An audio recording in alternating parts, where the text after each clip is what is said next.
93% of the world's leading multinational companies prefer certified professionals because they tend to be committed to higher standards and ethics and maintain an informed intercultural competence.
Job, maybe good evening, a happy new year in the comment section so that we know that you are here with us. All right, so it is my absolute pleasure to welcome you all to our productivity seminar 2025. And I must say a happy new year to us all. I'll be fine. I must say a happy new year to us all. Oh, I thought we were going to respond to that. Are we not excited to be here? All right, sure. So a happy new year to us all. And it's the beginning of the year. It's that unique moment. It's that time where we get the chance to recalibrate, set our eyes on what truly matters. And that's why Dr. Jeff Bassay, in partnership with the HR Certification Center Ghana and also the Institute of Leadership and Strategy, is bringing this seminar your way. And so that we can get the opportunity to explore our potentials, channel our energy effectively, and then also enhance and equip ourselves with the strategies that will enhance our lives, our professional lives, and our personal lives. And so we want to put our hands together for Dr. Bassay, the HR Certification Center Ghana, and then also the Institute of Leadership and Strategy. Let's do it better for them for putting this together for us. All right, sure. So my name is Erajo Usu, and I'll be your moderator for this evening's seminar. I'm elated to guide you through what promises to be an insightful and inspiring event.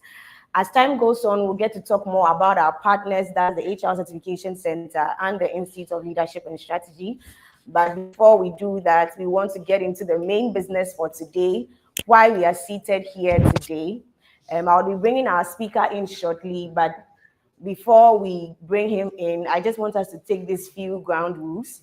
After our speaker is done with his presentation, we'll be having a Q&A session. And so if you are in-house here with us, once he's done, if you have any questions, if you have any suggestions, you can just raise your hand and we will take them. If you are also joining us online, you can drop your questions, your comments, your add-ons in the comment section. And once the speaker is done with his presentation, I'll be engaging him with your questions. And so I'm sure we are fine with that arrangement. If you are in-house and we'll take your question, you just raise your hand and then we'll take your question. If you are joining us online, you can drop your questions, your add-ons in the comment section, and then I will engage the speaker with your questions.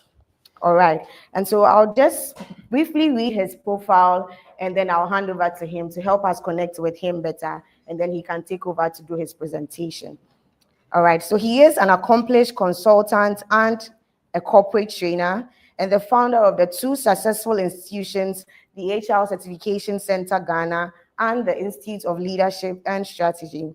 He is a leadership and strategy expert, has consulted and trained for more than 200 organizations, including Bank of Ghana, MTN, Ghana Revenue Authority, Kempinski Hotel, Marriott Hotel, Ghana Link, Coca-Cola, and Talo Oil. Ladies and gentlemen, a round of applause for Dr. Bassay.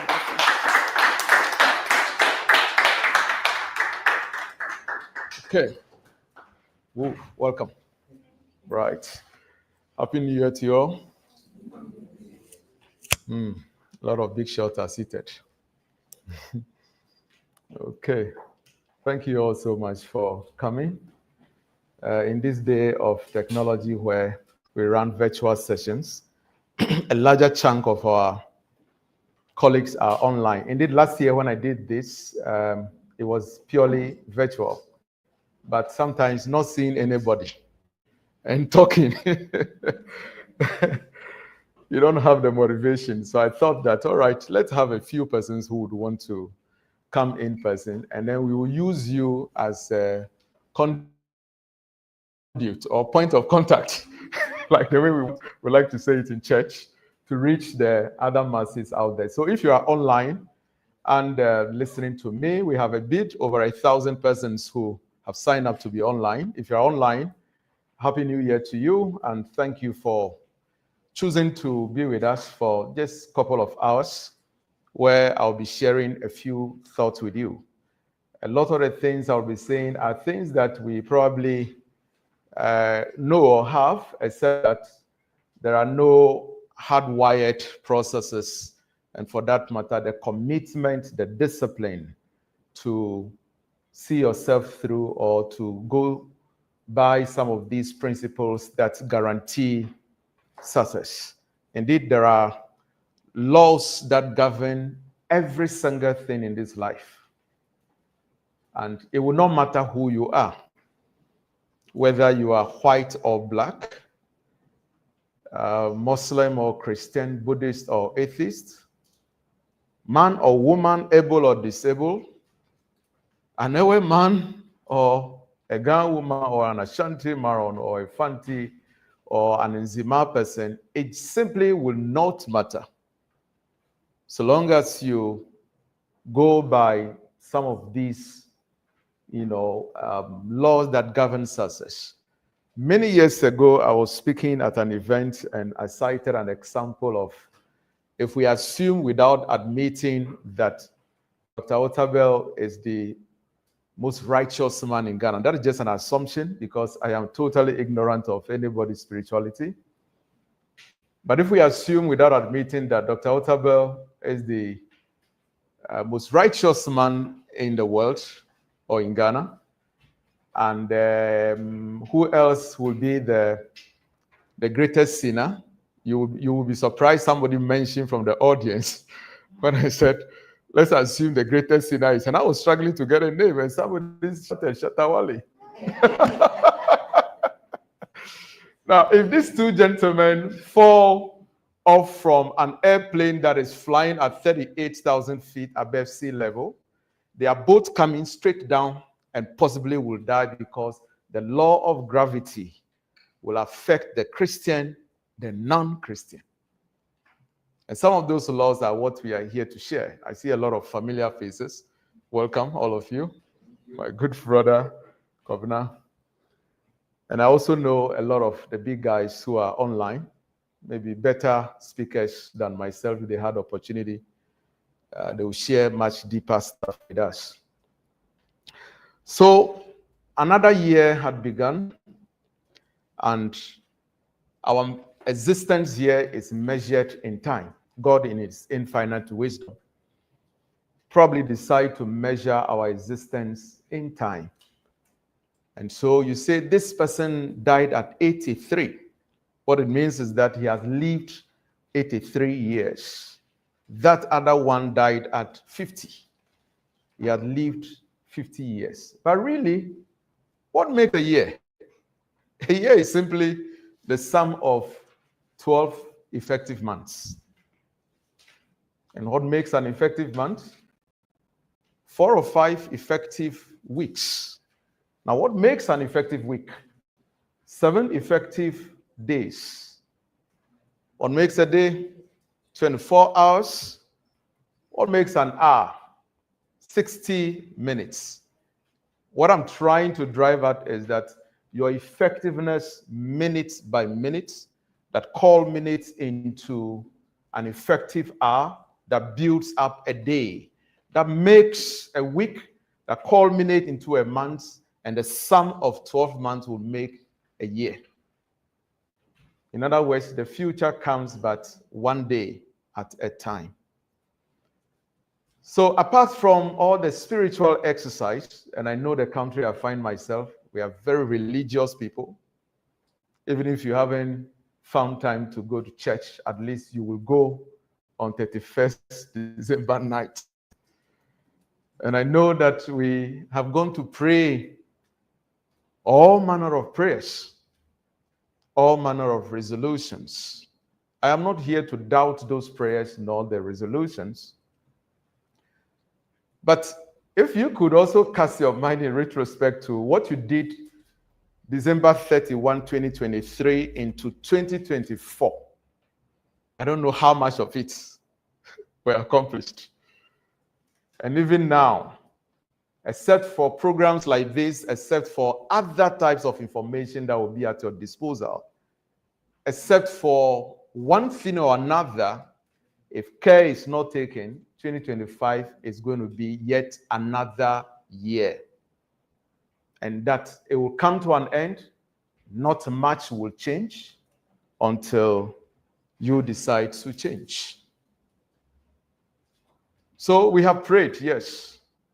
But one of the elite pastors made this statement: I am not a pastor, and that will be quite apparent.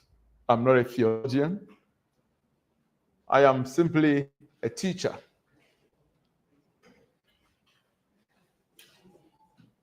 But one of the elite pastors made this statement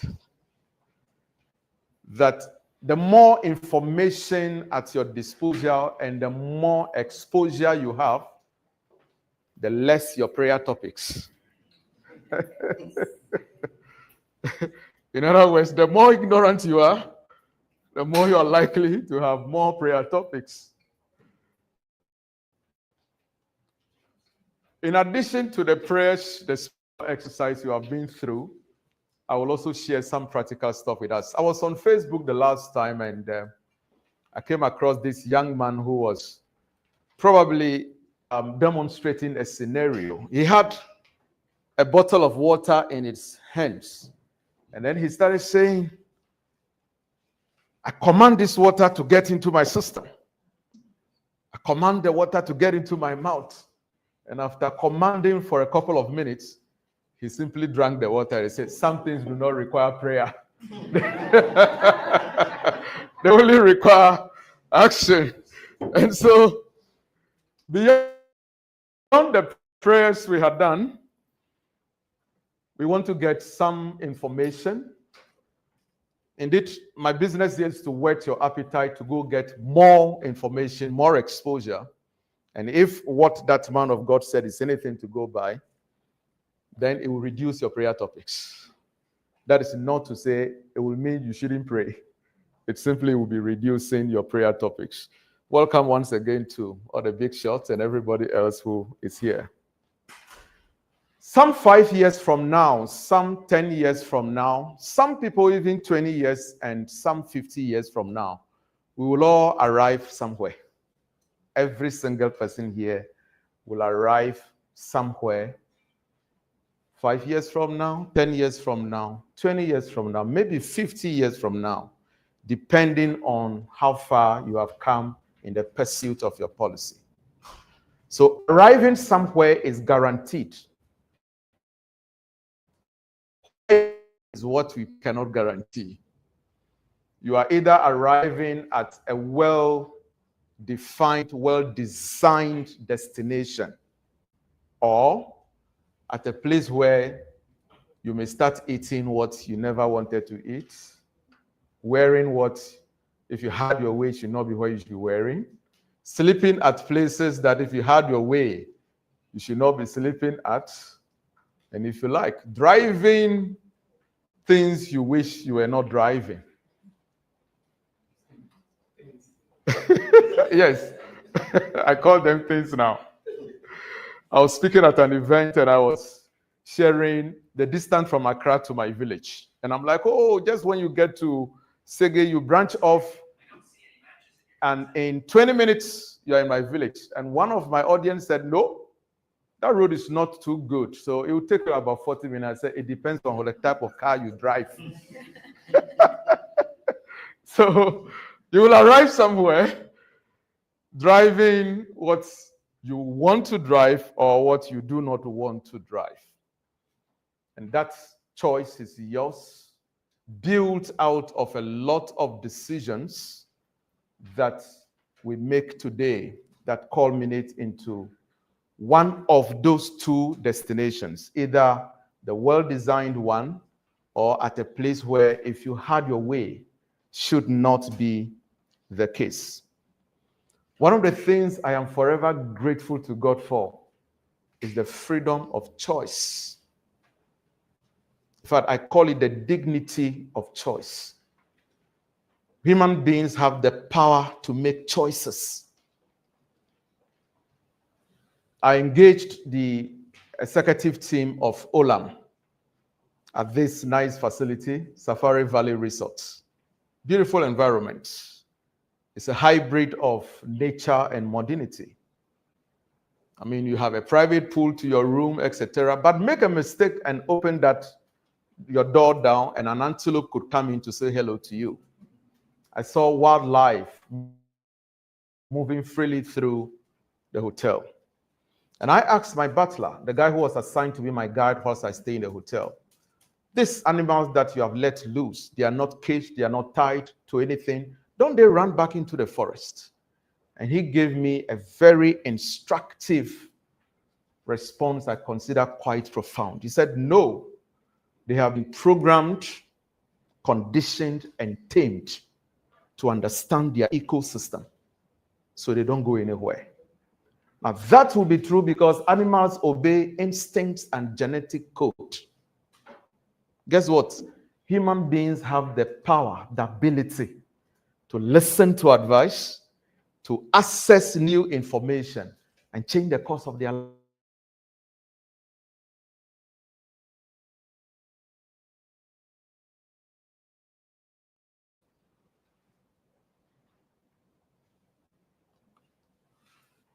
We go the direction we face because direction determines destination. Now, nobody can change destination overnight, but a beautiful thing is that you can change direction. And once you change direction, it guarantees a new destination tomorrow. So that dignity, that power, that freedom to make choices and to change the course of our lives. So a human being can go to the east, can be the 2 years. Go to the south, broke for 2 years, that rich the following 2 years. All of it. There's the freedom, there is the power to make those choices. And for me, living purposefully require intentionality. Some of those thoughts is what I'm going to be sharing with you. Living purposely, designing a destination and walking into it requires some intentionality. And if you may know, a lot of things will not happen to you until decisions are made. I'll say that again. A lot of things will not happen until you make decisions. Because trust me, if you leave this life to chance, you won't like the results. You won't like the outcome. And you are reduced to a ship who is sailing without direction. You go the direction the wind carries you. Like we always say, a man who knows not the direction he sails, every wind becomes an unfavorable wind. Because you don't know the direction you are going. When the wind is blowing, you think it's against you. No, some of the winds are for you. And I'll be sharing some of those thoughts. When the goal is set, the universe starts working with you and not against you. All of a sudden, you start identifying resources, the people who can help out. But all of it will be done only by when you make decisions. So, my time of engagement with you today, I'm going to cover 3 major areas: personal development, the power of goal setting, and we are going to talk about money, independence. Hello. Suggesting to some of you to target making $1 million. For those of you who are past that stage already, this may be too low for your hearing. But if you are not there yet, having a goal of making $1 million should be good. As a goal, as a dream. It is so much of the money when you make the $1 million, it is what it makes of you. That's what I'm going to be addressing. You realize that when you make money, some of the time you even realize you don't need the money. I don't know if you've ever experienced this. When you are broke, you feel like eating everything and anything. And when money hits your pocket, you're like, yeah. The goal is not the money after making the money. The goal becomes what it makes of you, because fools don't make money. Anybody who can make money from scratch, and I'm not talking about inheriting or winning lotto. In fact, research have shown that those people are unable to even keep the money for a long time. If you go through the rigor of making money and sustaining it over time, you know something, you are not a fool.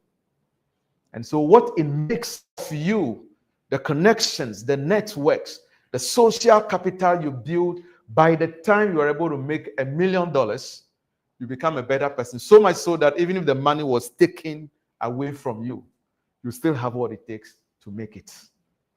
And so personal development, goal setting, and financial independence are our major themes for this evening's engagement. Let's take off.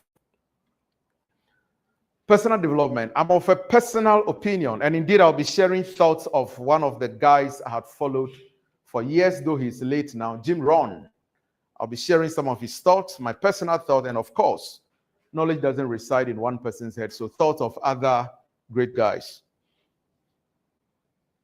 But this is what Jim Rohn said, that your current circumstances are a reflection of your philosophy than the economy. I know that statement is controversial. Your current circumstances, economic status, have more to do with your personal philosophy, your environment, much more. So that statement is supposed to mean that it may have something to do with them too, but it is more of your philosophy than your environment. Now, that statement will be true because I always say the same boiling water that softens the potato or hardens the egg. Same boiling water. Put potato in, put the egg in. Egg is hardened, potato is softened. Same condition. What it then means is that it is no longer the condition of the boiling water, but the substance, the stuff in the water is made of. Makes all of the difference. And if you will come along with me, if you can come along with me with this statement, you can make something of yourself and of this seminar, that your present conditions, whether financial or otherwise, is more of a reflection of your philosophy that you have lived with, that you have worked with all this while, much, much, much more than your environment. I literally beg my audience to come along with me with this statement. Because, folks, taking personal responsibility for your predicaments is perhaps one of the highest forms of human maturity. Once you can blame someone, once you can blame something, once you can blame the economy, once you can blame the inflation, once you can blame GDP, once you can blame the universities that are not offering good programs, once you can blame your parents who never sent you to good school, once you can blame your employer, once you can blame anybody, anything, you have literally lost the power to change your situation. And trust me, 2025 will end and the condition will not be any different except you change. And all of these things I had mentioned, you probably do not have control over them. The last time I checked, you are not a minister for finance. The last time I checked, you are not in charge of monetary policy, governor of Bank of Ghana. You are not in charge of the fiscal, which is the minister for, you are not. So why don't we leave what we can't control and focus on what we are able to control? So I got a concept from Jim Rohn, which I also tried at an event. I asked all my audience to write the reasons they have not yet been successful or gotten to where they wanted to get to in life. And all of these reasons I had mentioned to you, they outlined them. Yeah. The economy, the university programs that are not good, my employer is not a fair employer, my parents didn't send me to school early, the university did not offer me the course I wanted to read, blah, blah, blah, blah, blah. And I went around, and the list was very much similar. Nearly everybody was writing similar stuff. Then I reminded them that the list was deficient because they failed to put one more thing on the list. You want to know that thing? M-E, me. He has not added me. And by the time I was through with the seminar, the entire list was torn and they left only one word, me. Yeah.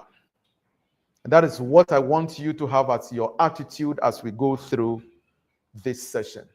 Because if you really want to blame the environment, if you want to blame somebody, you will get an inexhaustive list why you cannot make it. It's an inexhaustive list. And I've heard people say, if only you know what I have been through, if you know the challenge.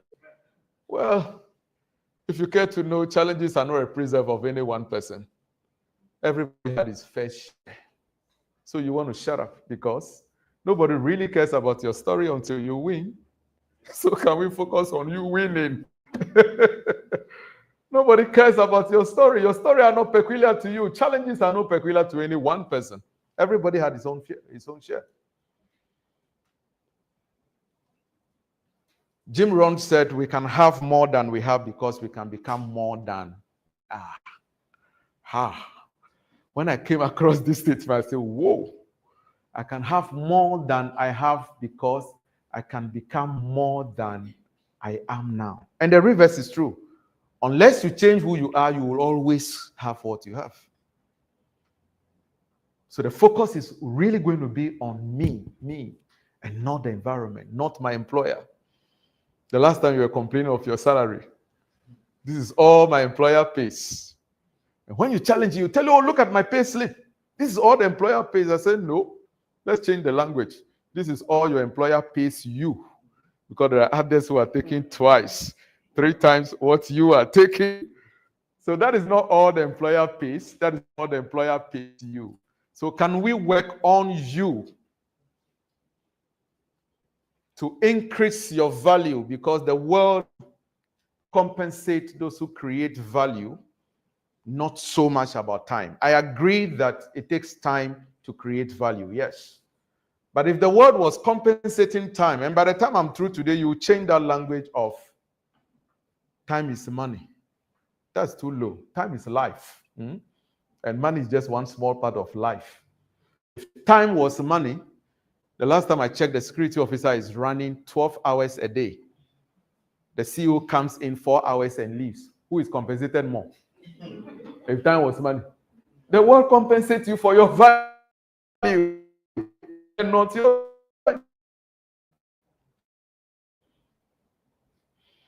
So I have come to realize that one's success level, one's income does not far exceed his personal development.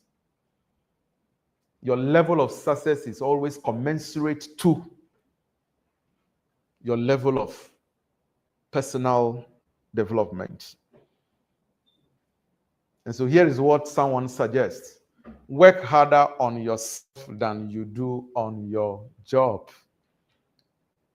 That's a powerful statement. Work harder on yourself than you do on your job. Because working hard on your job is good. If you don't, we will fire you, we'll terminate your appointment.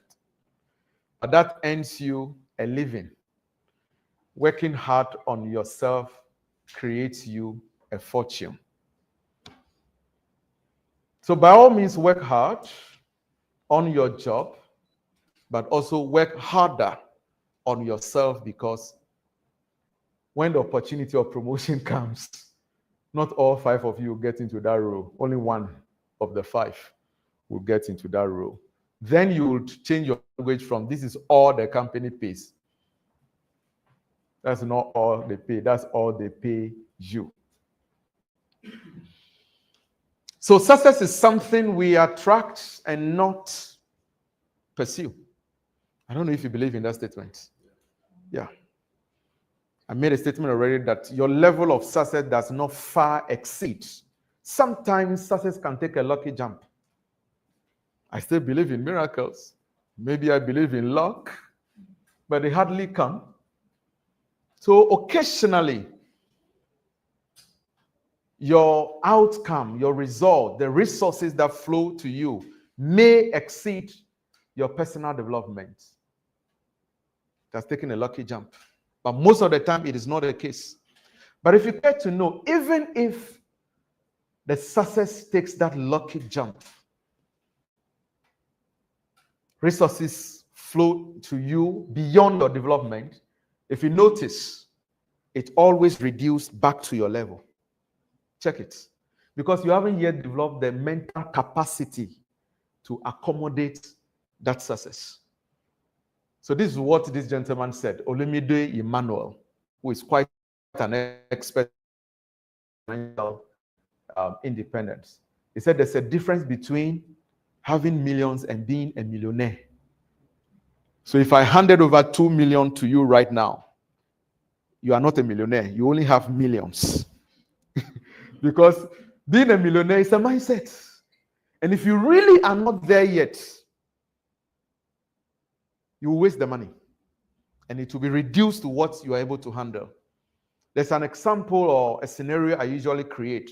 If all I ever want to do with my life can be solved by 10 million cities, everything, all my vision, 10 million. And you, everything you want to do with your life, you will require 100 million. If you hand both of us 50 million each, our attitudes will be different.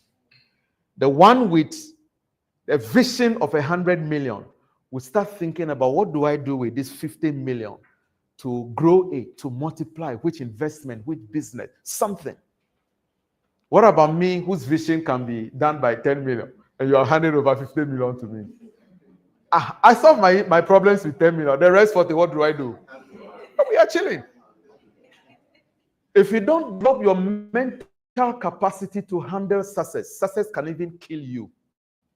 Yeah, resources in the wrong hands can end your life.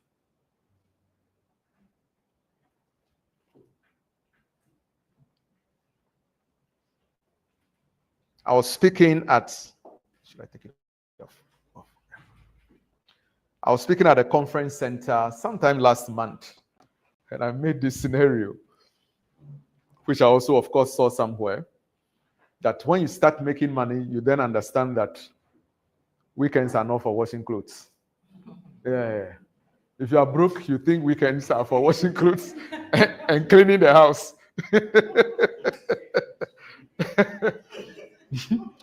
Yeah, when money starts hitting your pocket, you will find new way of enjoying weekends. They are not the same. Success is something we attract by becoming attractive persons, much more than what we pursue. It's like a butterfly, you can't quite catch it. The more you pursue it, some of the time, the more it gets away from you. So what do? You cultivate a good garden, nice garden, and the butterflies by themselves will fly in. Because even if success takes a lucky jump at you, in the name of a miracle, in the name of luck, in the name of winning lotto, I've already explained the circumstances under which you are most likely going to lose it because you haven't yet developed your mindset, the mental capacity to handle that level of success. So we are going to take personal responsibility for this year. 2025. And I pray and hope I'll be your accountability partner to check on you sometime in April. No, we are only 4 days into the new year. I know the resolutions are still fresh on your mind. I'll check in March. I'll check in May to see how far. Because most of the time, by the time you even check end of February, which is just 1/6 of the year, people say, oh, we are on. By April, we are still trusting God. By June, say, forget it. Who can achieve this in 1 year? I'll try to connect all those broken links today when I'm dealing with the goal setting bit. Folks, some of the good things in this life are on the higher shelves. Yeah. Some of the good things in life. I don't know what represents good to you. But if what I define as good things and what you define as good things, most of them are on the higher shelves. And you got to stand on some books, some information, some seminars, some courses, some programs, some professional development programs to be able to reach some of those on issues of personal development. Yes, we all define what is good to us and what success means to us. The story is told of a rich man holding his briefcase sometime around 11 a.m. And he found himself at the river, at the coast, where fishermen, were. And he saw this rather middle-aged guy seated under a mango tree and dozing off. So the rich man with his briefcase approached him. Hello, why are you sleeping at this time? And then he responds, oh, I am done with fishing for the day. Done? And it is 11. If you are already back from fishing, it means you have more time to go back and catch more fish. And the young man asked the rich man, catch more fish, so that what will happen? The rich man said, so you can grow your business. What will happen when I grow my business? So you can have a second boat and a third boat. What happens after that? Says so that you can employ more people to work for you and make a lot of money. And he asked the rich man, after making a lot of money, what will happen? So you can take life easy, relax, and enjoy life. And he collapsed into laughter. I said, what do you think I'm doing now? I'm already relaxed. enjoying life. You are the one holding briefcase, going around looking for what I already have. So, what represents success to you might be different from what represents success to another person. When I ask somebody to give me the definition of financial independence, in fact, not even financial independence, but riches, the person gave me a rather beautiful definition. So, once your income is more than your expenditure, you're a rich man. You make 100 Ghana cedi a month, you live on 90 cedis, which means that all of your expenditure can be well accommodated by your income. That to him is riches. I said, let it be unto you according to your faith. If that is how you define your vision.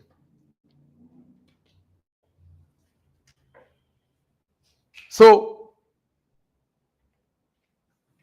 this year you want to focus on a few skill areas you want to develop. I'll cover a lot of those when I get into the goal setting, which is one of the powerful tools of success in this life. I didn't know it until some years now. Well, I've known the importance of goal setting at least when I was 19.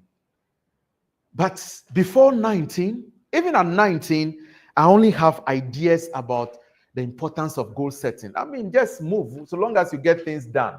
Is that not it? Why must you write some goal down and pursue it and blah, blah, blah, blah? But I can guarantee you, all of us seated here, the hundreds of people who are online and listening to us, if you have no goals, I can imagine what your bank account is looking like right now. It's not magic, I know.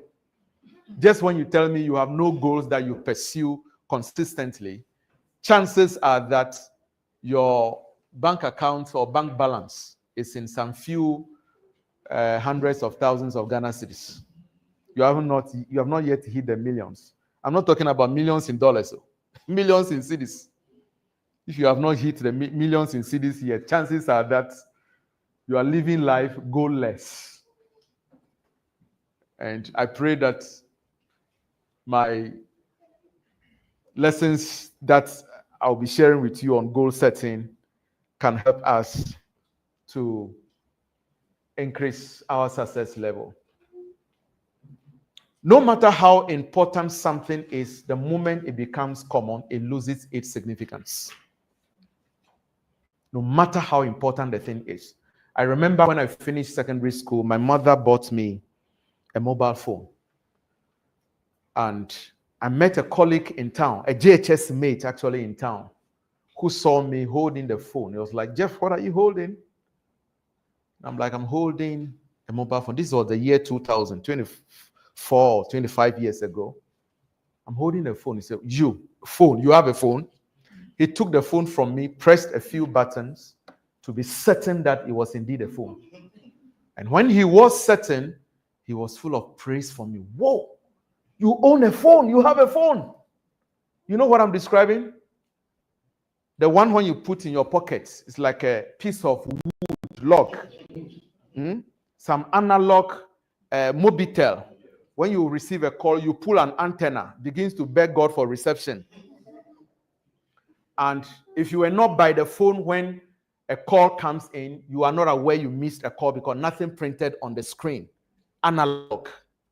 And if somebody called you, you pick it up to either recognize the person's voice because it wasn't digital, and at the time, because it was not common, it was significant.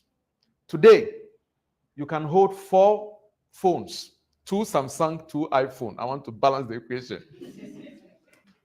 4 phones in your hands. Nobody's looking at you. Don't tell me the phone is no longer important. It is still important, but why is it not significant anymore? Because it's common. Everyone holds it.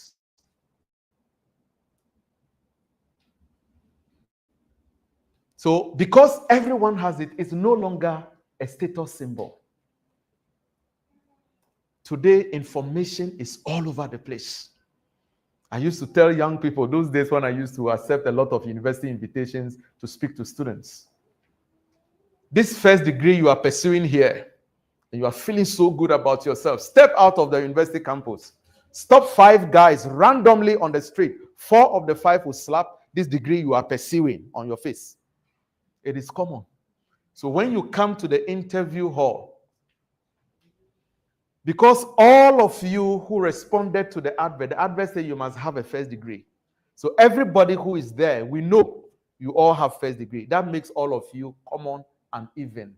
So at the interview room, we focus on beyond the first degree you hold that he also has. What else do you know that he does not know? It got to be uncommon to be significant, no matter how small it is. Bible gave an account of some virgins who were going to meet their. Bible described all 10 to be on time.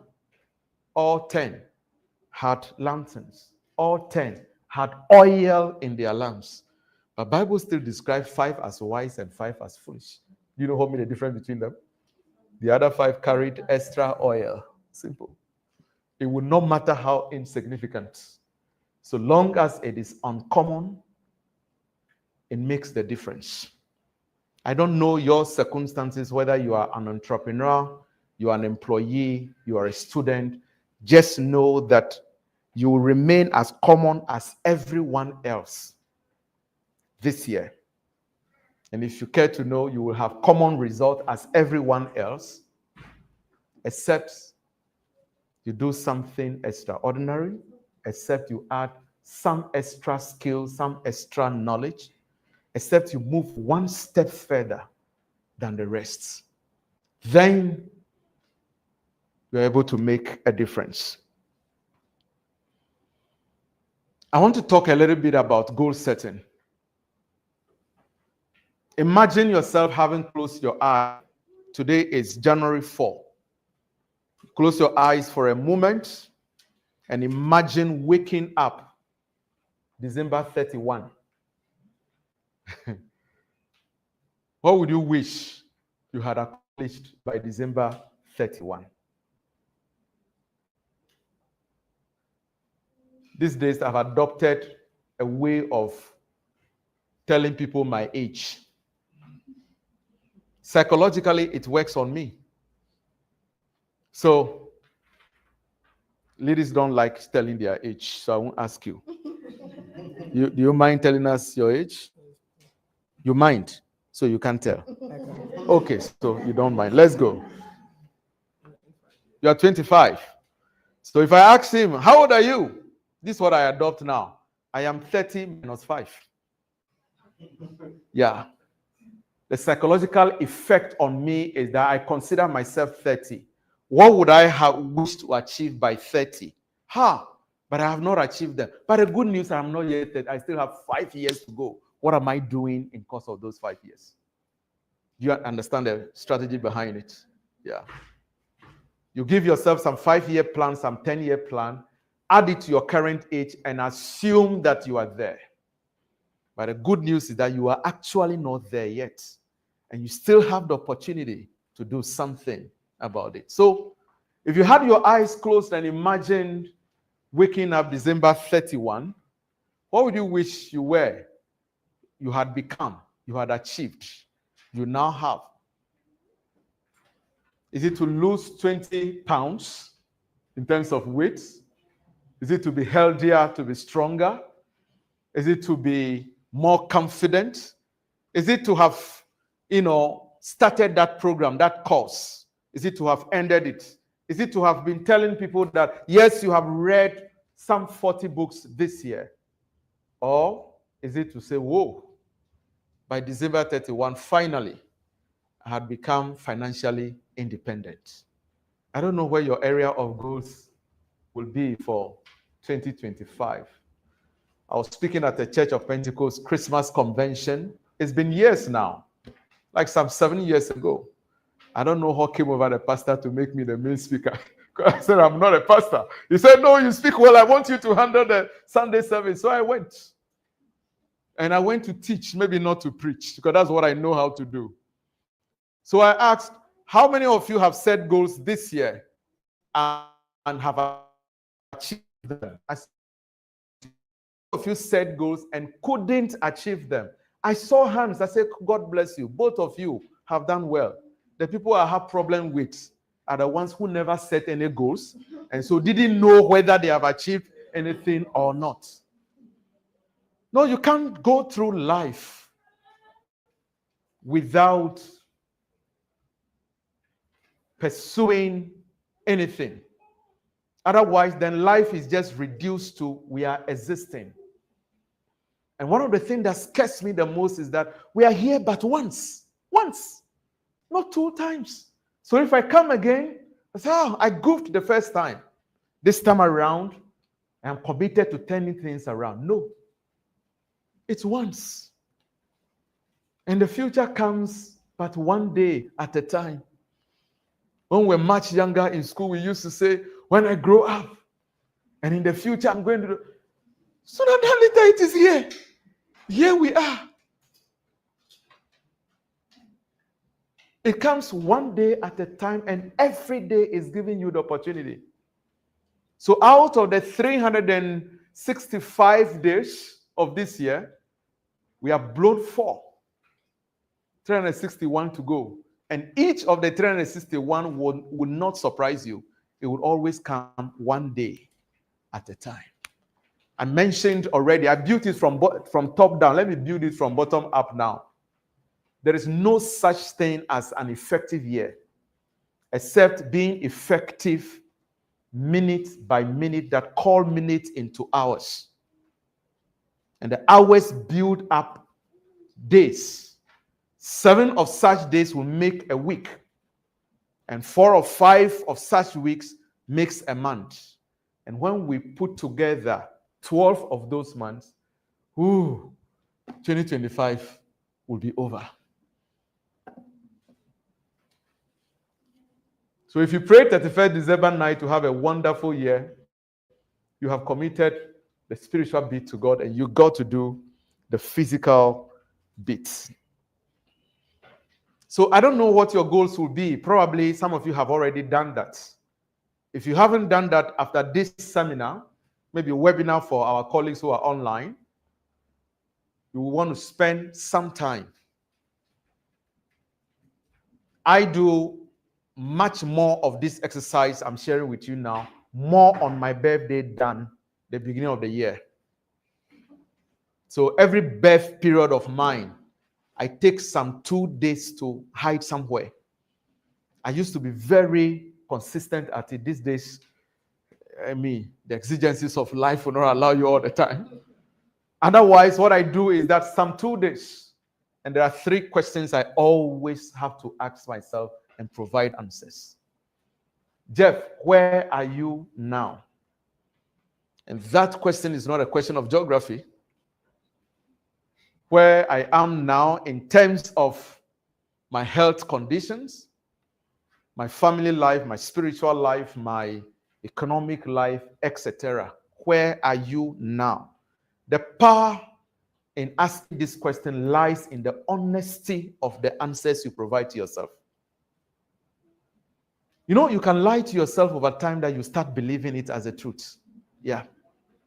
I have this colleague, an acquaintance. In Ghana, acquaintances are friends. So let's say a friend who happened to be a TA in one of the universities, teaching assistant. He tells everybody who cares to hear, to listen to him, that he's a lecturer. And when you go to campus, you would meet him. And he told himself this, he told everybody who cares to. For years, he remained TA. Some of his students became lecturers. A shoe shine boy who wants everybody to believe he's a banker suffers from what I choose to call psychological dissonance. Because you know, or you haven't identified yourself as a shoe shine boy, nobody brings you shoe to polish. The community guys do not know you as a shoe shine boy. You also know in your heart you don't go to the bank. So where are you? Psychological dissonance. But just when you identify where I am now is I shine shoe, then you get shoes to polish, raise money, pay banking school fees, and then you become a banker. So where am I now?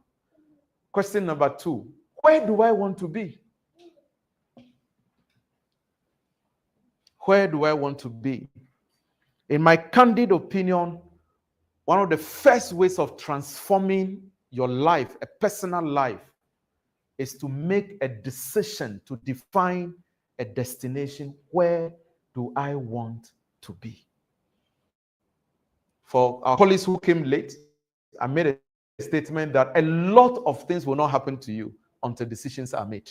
A lot will not happen until you make decisions. I see a young lady on television these days, and I always seize the opportunity to talk about her. The name is Beatrice Annan, one of the NDC lawyers. Good. Very eloquent, smart lady. So right here in this institute, when we took off, Pearl, remember Beatrice? Beatrice came to us, literally crying. The company she chose to do her national survey did not accept her. Can she do service with us? She goes to a church whose pastor is my very good friend. So the pastor called me and I said, oh, why not? Beatrice can do her national service with me. And those days she used to share the dream. I want to go to law school. Today I see her, I'm like, whoa, dreams come to pass.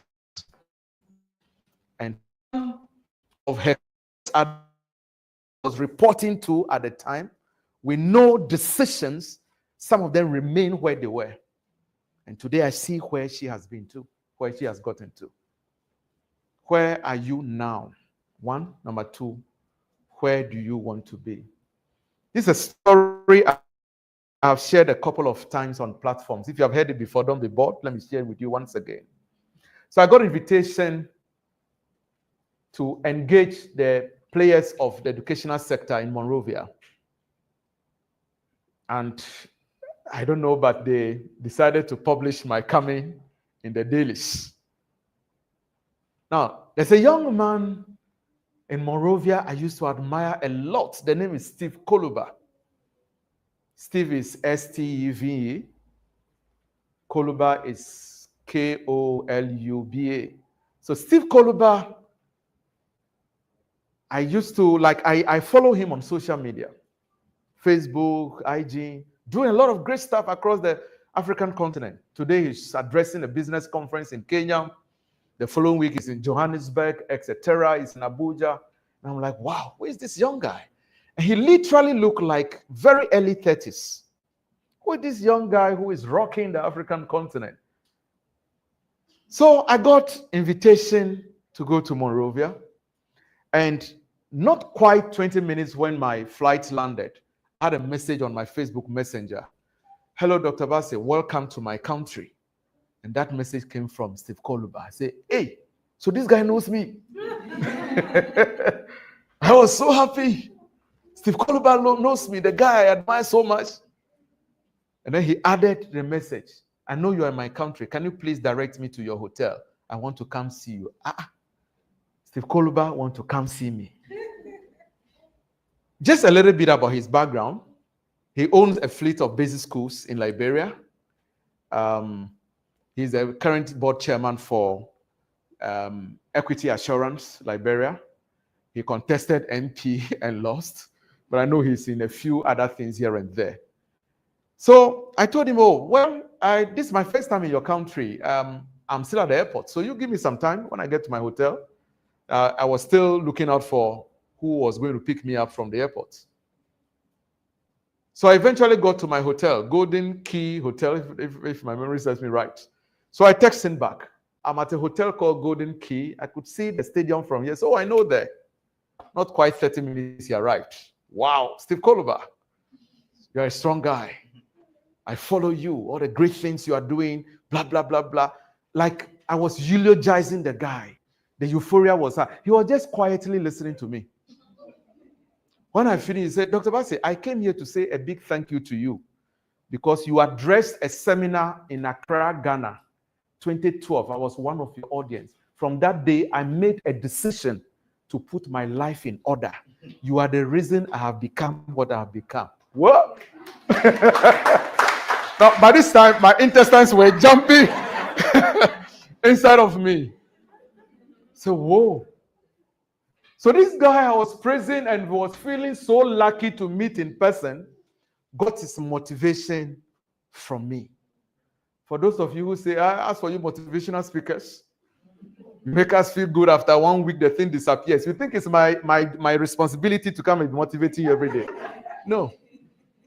Zig Ziglar said motivation is like bathing. Mm? Do you bath once? No. So that's why you do it every day. Truth is, motivation only gets you started. Real success is built on discipline and consistency. So if you think we motivate you and you are still not being successful, I won't take responsibility for that. I'm supposed to inspire you to take off. You got to be disciplined. You got to be consistent. That's not my responsibility. If for nothing, I just shared 2 stories with you of somebody who was motivated to take off. Because really, nothing starts until you start. Nothing works until you work it out. Nothing moves until you move. So nothing will move about 2025 until you make a move, until you make decisions. So just as human beings have the power of making choices, we are not animals who obey instincts and genetic code. You can make decisions. The third question, remember the first 2, where am I now? Number 2, where do I want to be? The third one is, how will I get there? And that is the nitty-gritties I'll be taking you through. So, I'm a shoe shine boy now, the scenario I created. That is point A. Point B is to be banker. How do I move from point A to point B?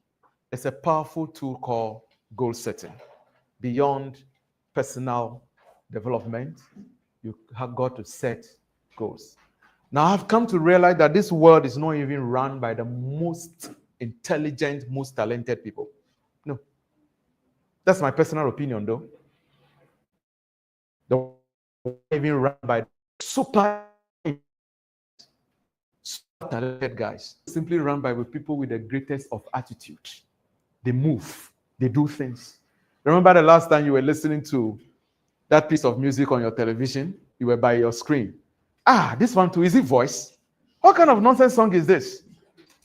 Well, his nonsense song is on TV. Your most brilliant voice is in your room. Who do you think will make impact? That rubbish voice is on YouTube. People are playing it. People are calling him or her to event. Your most beautiful one. And for the Christians in the house, my opinion is that God gives gifts. He doesn't add skills. You can have a powerful voice to think. If you don't have the skill to turn things around, you will die with your gifts. Simple as anything. So, point A is being brutally honest with yourself. From every aspect of your life, spiritual, economic, social, name it. But there is also a point B, because we are not animals who just obey instincts and genetic code.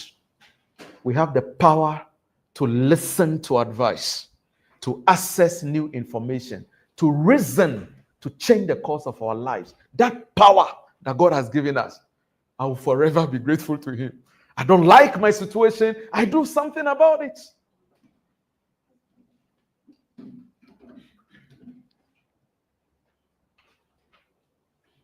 So the first step is to make a decision.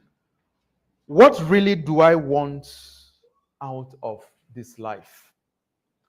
Folks, where you keep your focus is where you make your impact. Where you keep your focus is where you make your impact. I was driving to speak at, I was going to train one of the banks in Kumasi. I actually went with a driver. And on the way to Kumasi, I think we got to around Konongo, when he raised once again a request. That English means that he had always made that request on me. Sir, you see, can you please give me some money? And Chris will always find a way of using his family to press emotional buttons. Yeah. It's not me. It's my children. I have to pay their school fees. At a point, I actually told you that, Chris, I didn't help you to impregnate your wife. You got to be responsible. You brought these children into the world. And so stop telling me. And every time, it's not the first time, it became one too many. And I have eavesdropped on his conversations occasionally, calling other people for help. So that was when I made this statement. I don't know where the statement came from. It just dropped on my mind. I said, Chris, you know what? Where you keep your focus is where you make your impact. If your focus is on who can help me every day, very soon you will come out with an inexhaustive list. Phone number, name, phone number, name, phone number. When you wake up, you call all of them to find out. That is where your focus is, so you got to make success there. But you could also ask yourself, what can I do to help myself?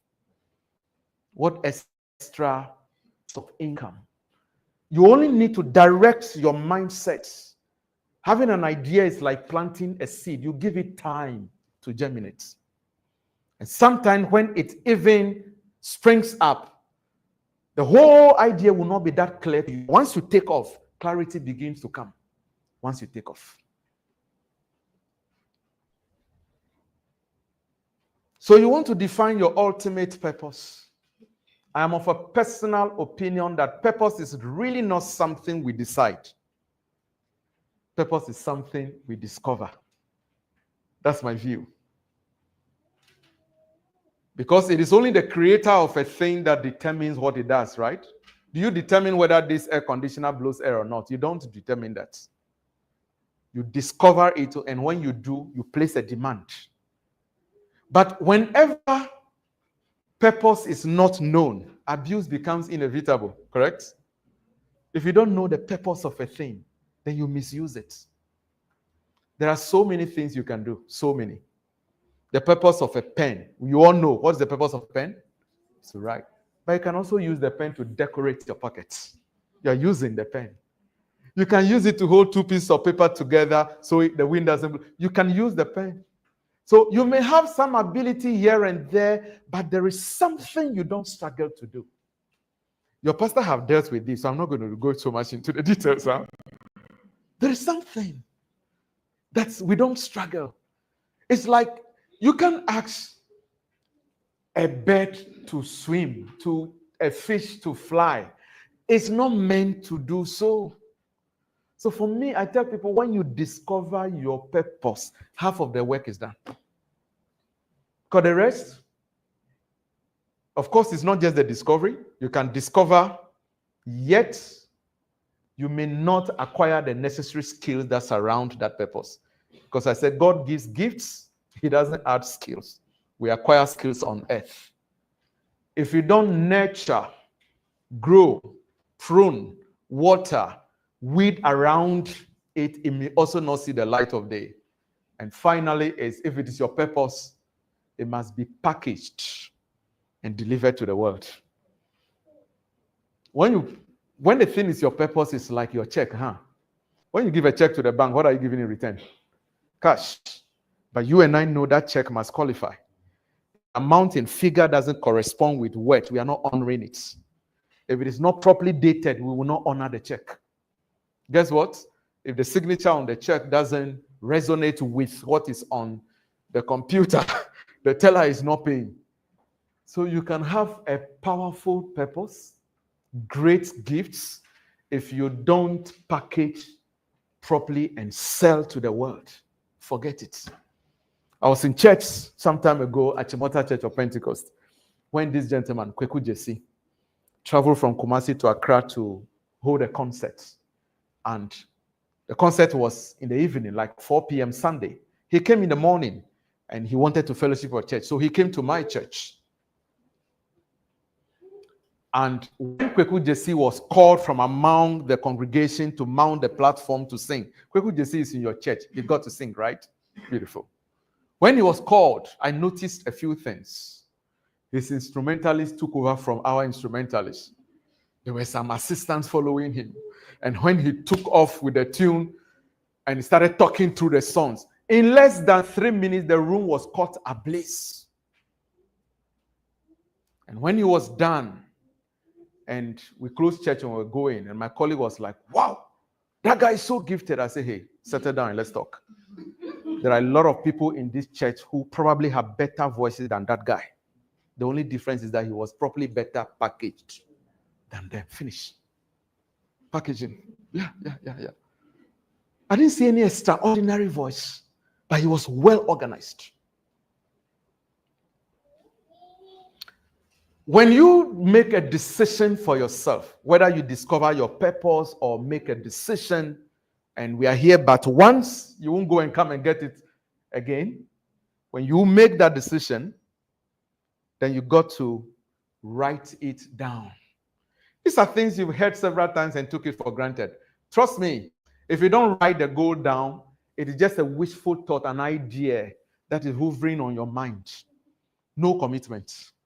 The moment it is written down, it is moved from an idea to a reality to a commitment. Something you can read all the time, you can hold yourself to.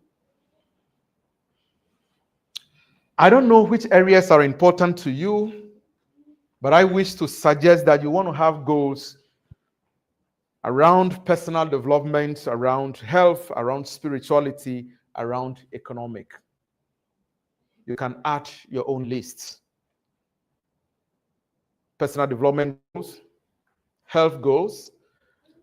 When you're under 40, you are hearing health matters, they are not important to you. It's all right. It's all right. Oh, I used to be like you. I've hit 40. And so it is important now. Yeah. So now I set goals all the time on health issues, how to be fit, how many times a week you want to exercise, how much liter of water you got to drink, how to watch your food, how to stop taking certain sugared water we call beverages, etc.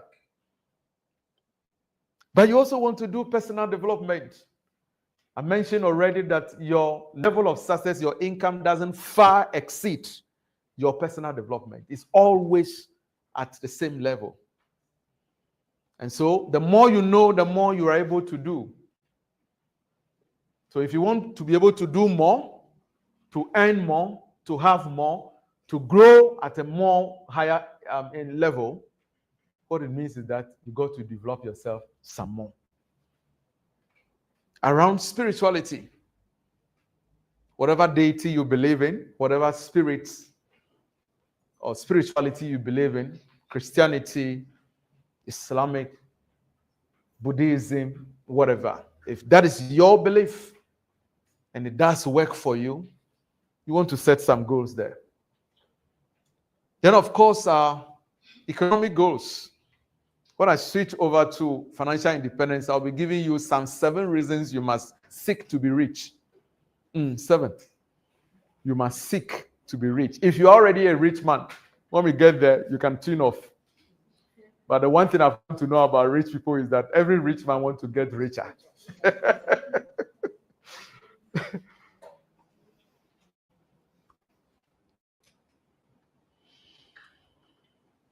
So when you establish the areas of goals that should be encapsulated in your overall purpose or overall direction where you want to go, you want to be sure that the goals you set in these areas I've suggested to you are quite stretching and challenging.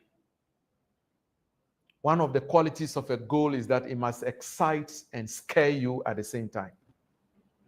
Yes, if it doesn't excite you, you are not passionate about it. That is not your area.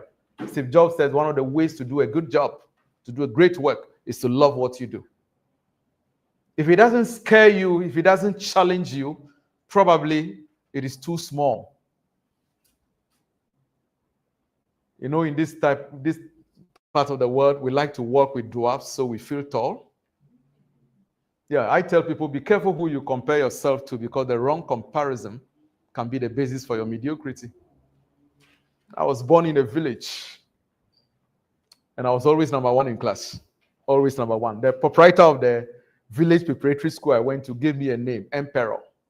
Brilliant boy.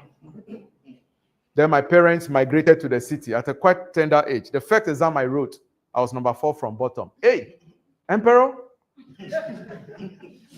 Not knowing, like my daughter would say, that's my daughter's favorite statement, not knowing,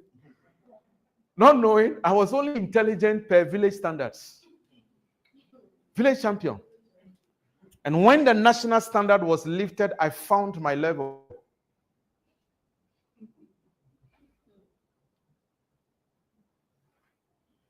I remember when we wrote BEC, I had aggregate 7, 5 A's, or is it ones? BEC, we call it 1. 5 ones. Everybody in my class, except 3 of us, had aggregate 6.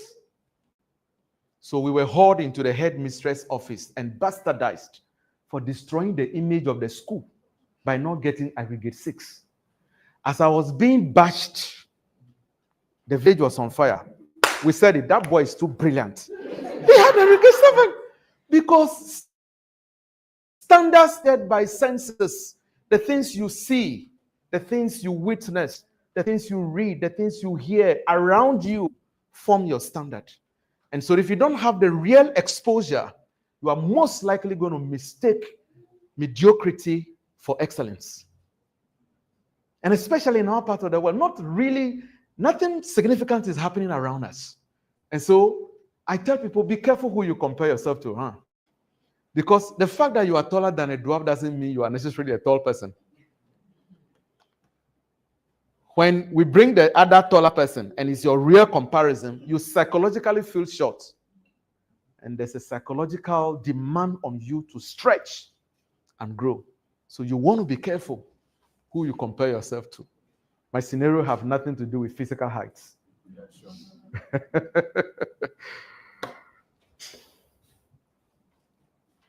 Here are some 10 qualities of a challenge. That goal you think is too big, is too stretching, is too challenging. Let me give you the importance of having a challenge, without which means you're not going to have, or develop these qualities. Number 1, a challenge focuses your attention. Listen, there are too many things fighting for our attention in this world. It got to a time in the Bible and Jesus was telling Martha. Martha was complaining rather to Jesus. And Jesus said, Martha, Martha, you worry about too many things. Only one thing is needful.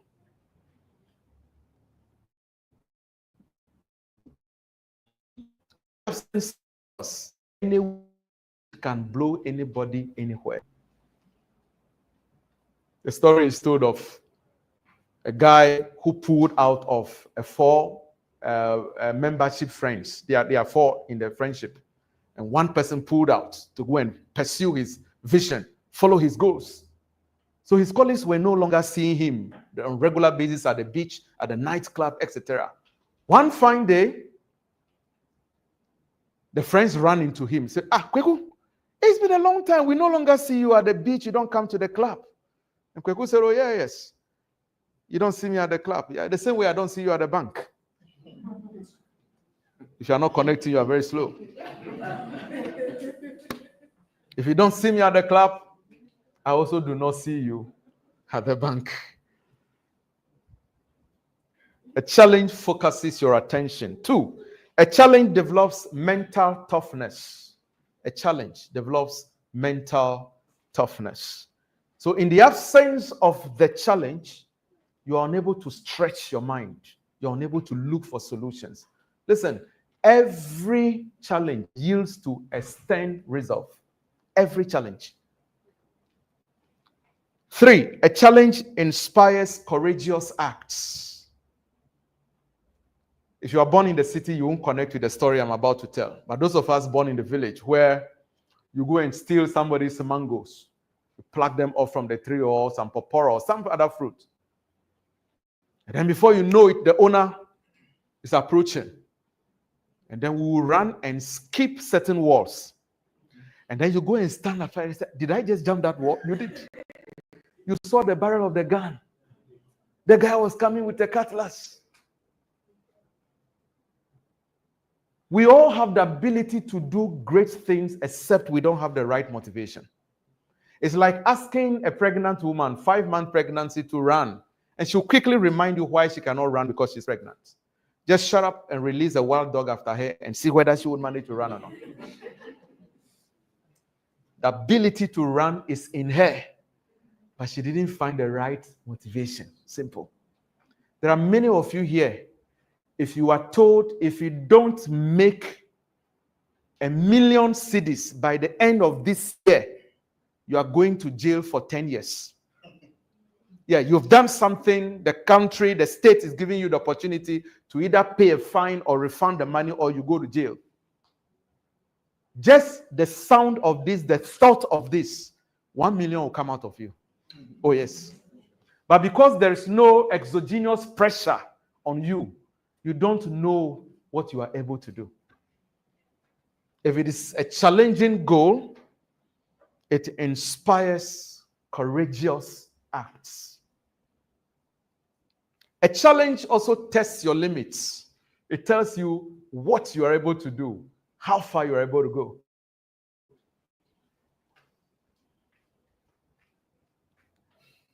Have you realized that if you have ever driven from Accra to Tamale, I've done that a few times. Yeah. Don't worry. When you are born into a poor home and poverty is chasing you like a wild dog, you use your brains. I was supposed to do a session for an organization, Water Aid Ghana, in Tamale. And I was still in Accra. Sorry, I was in my village. I think I had a funeral or something. I was at a funeral. And I asked somebody to book a flight for me. The session was supposed to be Monday, 8 a.m. And I went for a burial service in my village, Saturday. And Sunday, I was still chilling because I knew that my flight was 3 p.m. Apparently, I wasn't paying attention to my phone. My secretary couldn't get the tickets. And she had called my phone several times, and I did not answer. But I knew that I was going to fly. Only for me to return to my phone around 1 p.m. No, 12 p.m. thereabouts. Because I was going to drive to Accra 1 hour and then head to the airport. And so I couldn't get the ticket. Huh? When I started my engine from Accra, I didn't stop anywhere till I got to Tamale. 10-hour straight on the road. Now, if you have driven to Tamale before, you would identify the story I'm about to tell you. Whenever you are driving from Accra to Kumasi, and Kumasi is about 40% the journey to Tamale. It's not halfway, no. Good. Once you get to Kumasi, you get off the steering wheel, you start feeling tired. I'm tired. I've driven 5 hours. But if it was Tamale 11 hours, even when you drive past Kumasi, you don't feel tired. You know why? Your mind have told you that you haven't finished work. That's how the mind works. It plays a lot of tricks on us. In the absence of a challenge, you can't test your limits, how far you can go. I had a training session for GRA, the Ghana Revenue Authority. The training session was supposed to close around 1 p.m. from early morning, from 7 a.m. or so to 1, because I told them I had to be in Kumasi to do a session for your organization, Madam. Surveyors Association, very good. In fact, they actually assured me that they were going to give me motor riders to ride in front of me to clear the traffic. I said, oh, good. And on that same, so I had GRA training in the first half of the day. I had to fly to Kumasi to go and do the Ghana Surveyors Association. Same day in the evening, I was doing Benchy Enchel Lecture and Associate at Ebri. Ordinarily, you say you are tired, right? When Benchy Enchel called me, I told them I have 2 engagements already.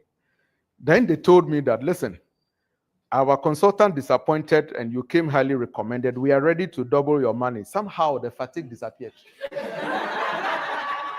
Charlie, money buys interest too. Money buys interest like nobody's business. Because I gave them my daily rates. And the idea is that they should say, oh, it's too much. So we'll pay twice. I said, why not? We all have the ability to do great things. There's a lion in everybody. Unfortunately, some people's lions are sleeping. and we need to wake them up and cause them to rouse. A challenge builds self-confidence. Even when you achieve 10% of it, by the end of February, it's your momentum begins to build. But in the absence of any challenging goal, we are just going through the year. If you fail at the goal, I don't have a problem because you would have learned lessons from it. If you succeed, God bless you. But if you never set one and never knew whether you have succeeded or not, then I have a problem with you. The sixth quality of a challenge is that a challenge stands down fear. Folks, courage is not the absence of fear, it's confronting fear. Yeah. And one of the best ways to deal with fear is to start doing what you're afraid of. If you have ever been afraid of public speaking, you know what I'm saying. You can read all the books in the world about public speaking. Until you start speaking in public, you can't deal with it. I was in a conversation with somebody. Like I said, this session, I did it last year online. Had about 600 persons. And so my colleague was like, yeah, once I'm online, I can flow. I said, no. When I am seeing people, I can flow. Have you heard speakers say when the people are many, then they can't do it? Mine is the opposite. Assuming the number here was 1,000, you would have seen some fire here. But I do know that lots of people fear to speak in public. The only way is to have a challenge to speak and start speaking. A challenge stands down your fear. A challenge also matures your perspective. It matures your perspective. You now come to know what is even possible. A challenge calls for an indomitable spirit. Otherwise, you may not make the move. But just because it's a challenge and you got to surmount it. Last but one, a challenge demands superior execution. You know if you don't stretch, you can't get it. And finally, it empowers freedom. By the time you would have gone through, it's so fulfilling. You know, when you are tired, rest hits differently when you make success. The F1, a challenge calls for an indomitable spirit. Rest, as in resting your body, hits differently when you make success. So have you realized it? Yeah. You are tired, you are broken, but you know you nailed it. And you know that by the following week, you'll be smiling to the bank. There are times I've had to stand on my feet and do strategy session for 2 companies a day, consecutively, sometimes throughout the week. And some of the time, the hotels are lined up. Can drive from Accra to Pram Pram, City Escape Hotel. When I finish, I'm on my way to Safari Valley Resort. From there, I connect Akosombo, Afrikiko. I finished, and I have to drive on to a deeper Akosombo, that is the peninsula. I said, is this body machine or what? But you know that after all the stress,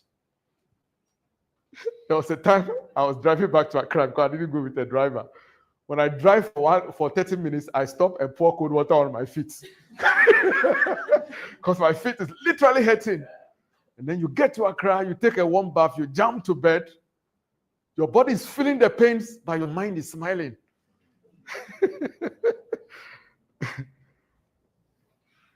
A challenge empowers freedom. The universe simply starts working with you the moment you have a goal you are pursuing. Yeah. There are some 4 qualities of a vision I always share. Pardon me to share with you again if you have heard it before.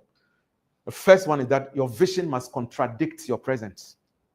If your vision looks like today, it's not a vision. When we turn you upside down, nothing will drop. We all know that's a fact. But a vision says you have abundance. If it's a vision, it confronts your comfort zone. It challenges your indecisions and questions your laziness. If it is a challenge, it focuses your attention. Folks, if it is a goal, it attracts resources. In the absence of vision, resources come and go. You are not aware. Anybody who have built a house from scratch, not buy, built, you know what I'm talking about. All it takes most of the time is to own a piece of land. The building is up and you are not even sure. How did you do it? Just because you have a vision to build, when you get little money, you give it to the cement seller, the iron rod seller. Sometimes the building is up and you are not aware. So the same resources come through your pocket and go. And you do not know because there was no vision to build.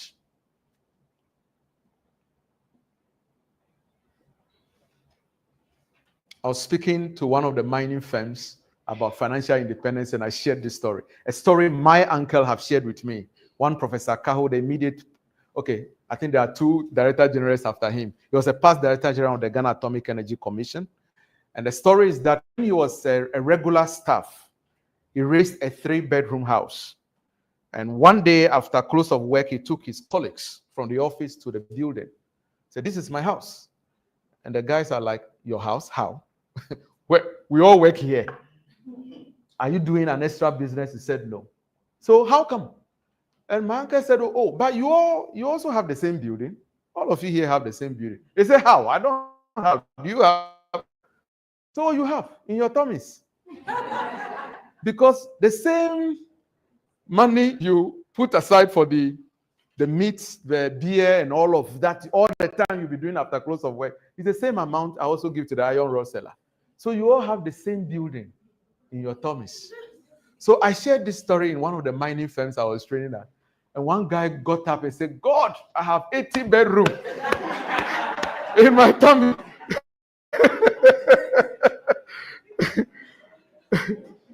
Vision attracts resources. Those who have known me for some time now know that I've run an organization called Graduate Training Institute. That is what metamorphosized into HR Certification Center.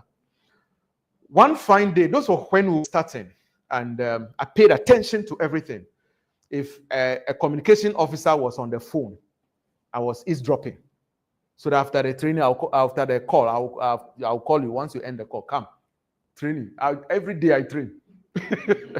So this lady was on the phone, and I could tell that she was discussing some big business. So at that time, I would call for the phone myself. I said, "My friend, bring that phone. Who is on the phone?" So this organization, in fact, they are called NUC, Nigerian Universities Commission, akin to our accreditation board, or GTEC is called now, apparently wanted an institution to train their senior management. And because I'm teaching online, there are a lot of people online. Let me not mention the name of the institution. They called one institution in Ghana. They wanted to come to Ghana. They called the institution, and they were not very serious over the phone. So they went online, just typed training institutions in Ghana, and we popped up, and then they called. So I took over the phone, negotiated the deal, we closed the deal. A lot of dollars shoot. The question is, what if we never had a vision to register an institution?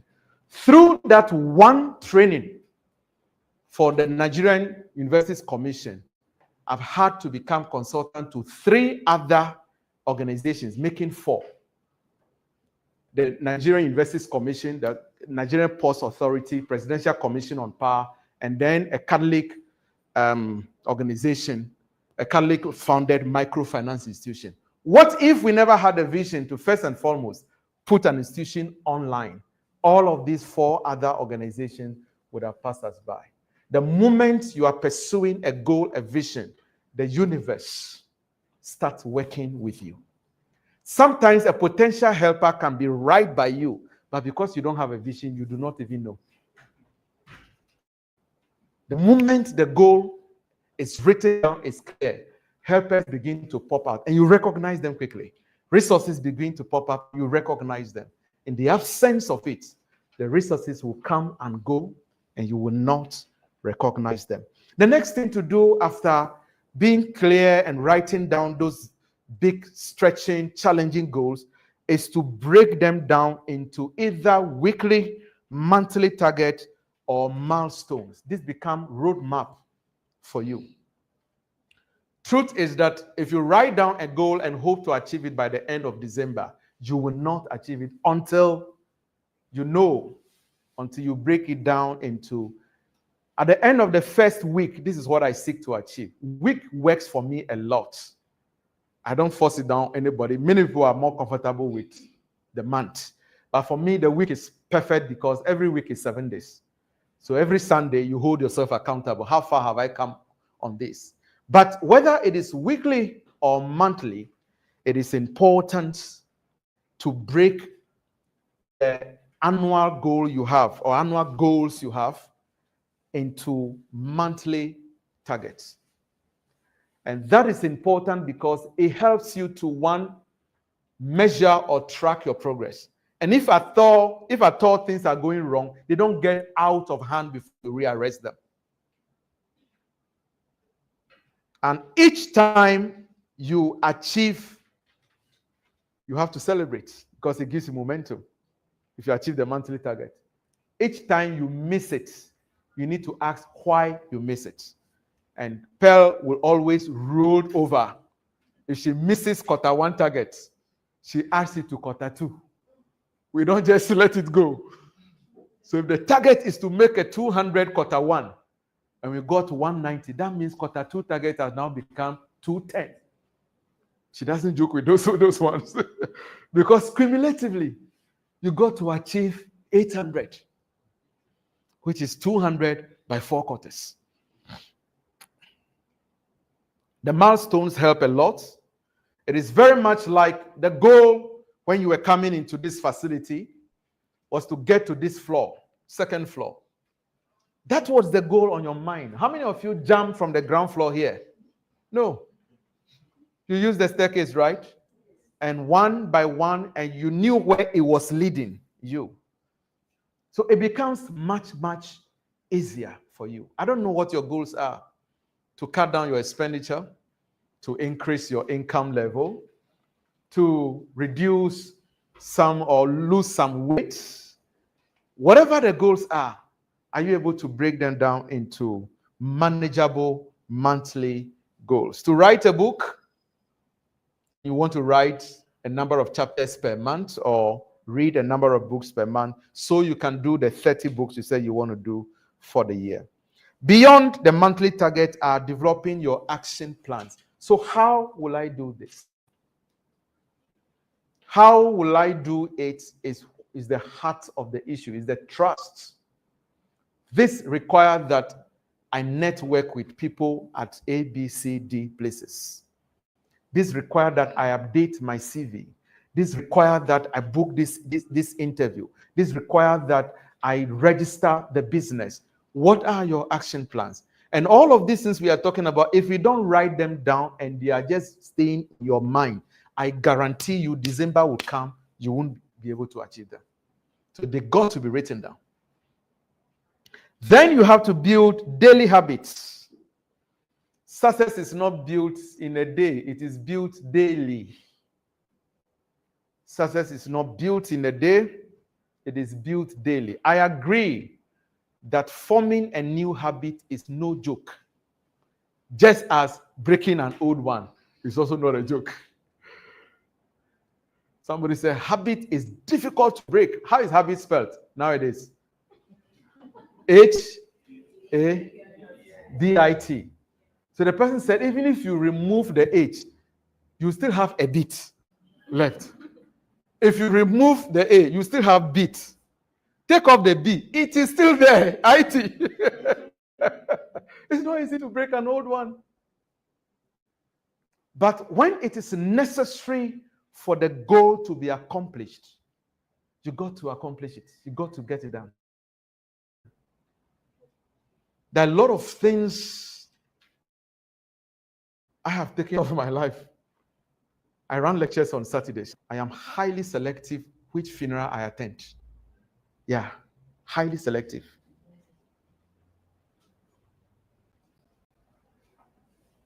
If I'm still alive and a close relative dies, I probably will bury him or her on a Wednesday. I will invite you. If you don't come, it's fine. But I'm yet to read anywhere that funerals must be done on Saturdays. I don't know who brought that rule. There's a statement that a man who wants to discover deeper waters must first learn to lose sight over the shores. If you're a fisherman and you enjoy children playing in the sun at the shore, you do your fishing along the coast. You know the kind of fish that swim along the coast? Small fishes. If you want to catch big fish, it requires that you first must paddle your boat to deeper sea. That's where the big. But by the time you get there, you will no longer enjoy the children playing at the shore. You got to make a choice, either to enjoy the children playing and catch small fishes, or agree to lose sight over the small fishes by not enjoying the play and going for the big fishes. My mom was threatening me the last time, empty threats. This funeral meeting we are going, if you don't come, any decision we'll take will bind you. What decision will you take? Whether you will do wakekeeping or not. Whether you will bury in 2 weeks or 4 weeks. I said, go ahead. Any decision you take, I am for it. I agree with you. How is it important that village? You get what I mean?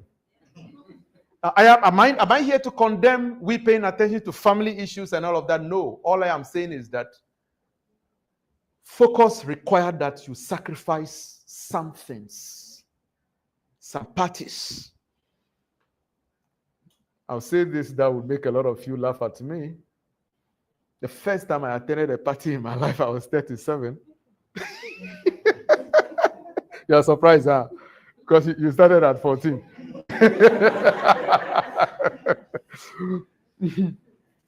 Now, you see, what makes focus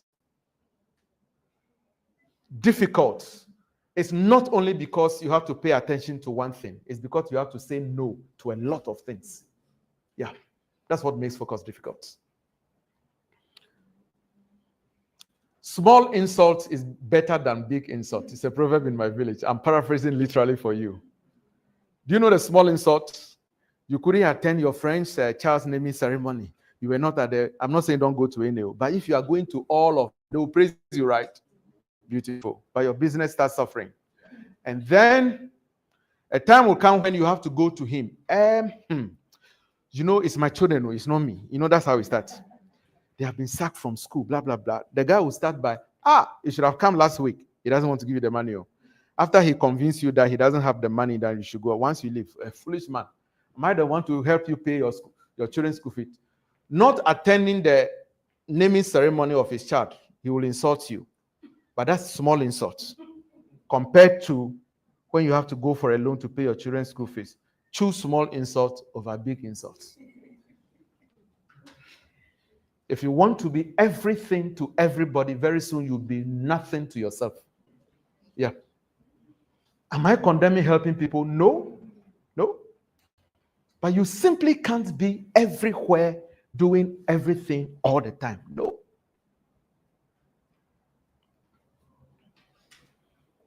Daily habits. Forming new habits is difficult. You want to be reading.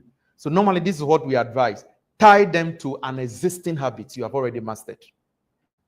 So I will only do this before my morning tea. I will do my meditation at bedtime. These are things you already do. When you tie a new habit to it, it becomes much, much easier for you to accomplish. There's also the old advice on having accountability partners. It helps a lot. This is what I want to do this year. Then you share it with either your partner, husband, wife, sister, friend, brother, teacher, your manager, something. A person you know can call on you to ask how it's going.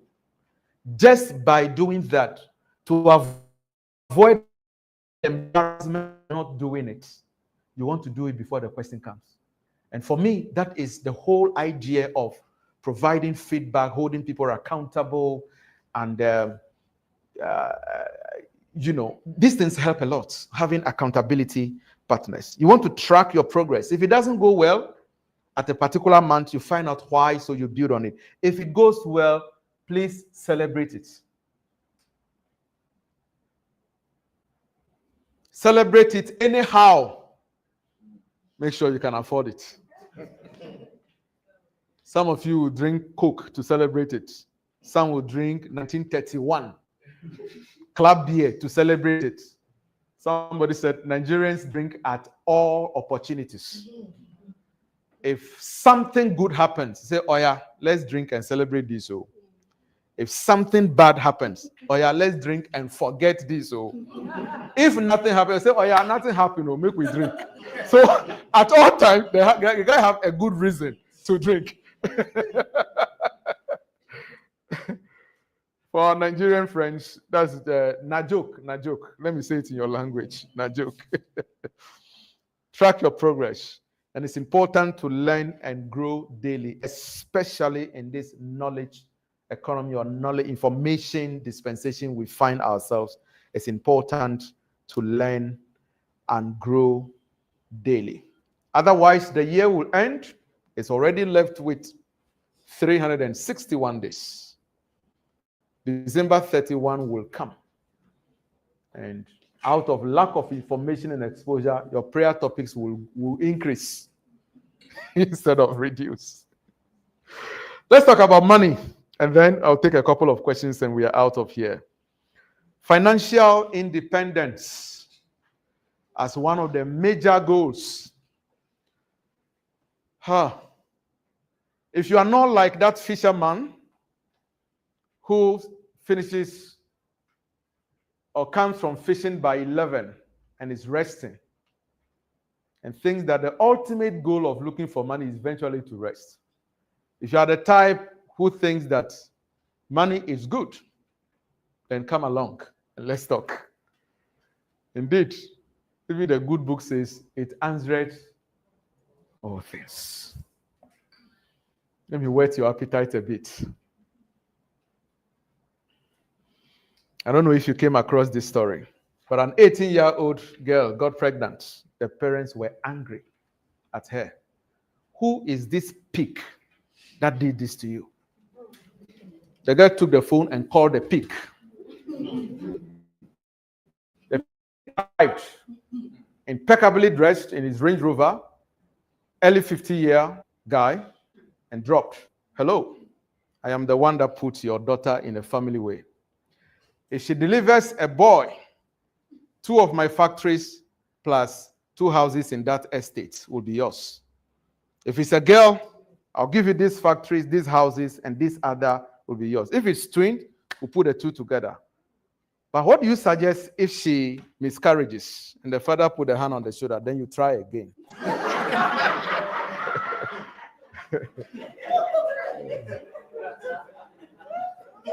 I don't know.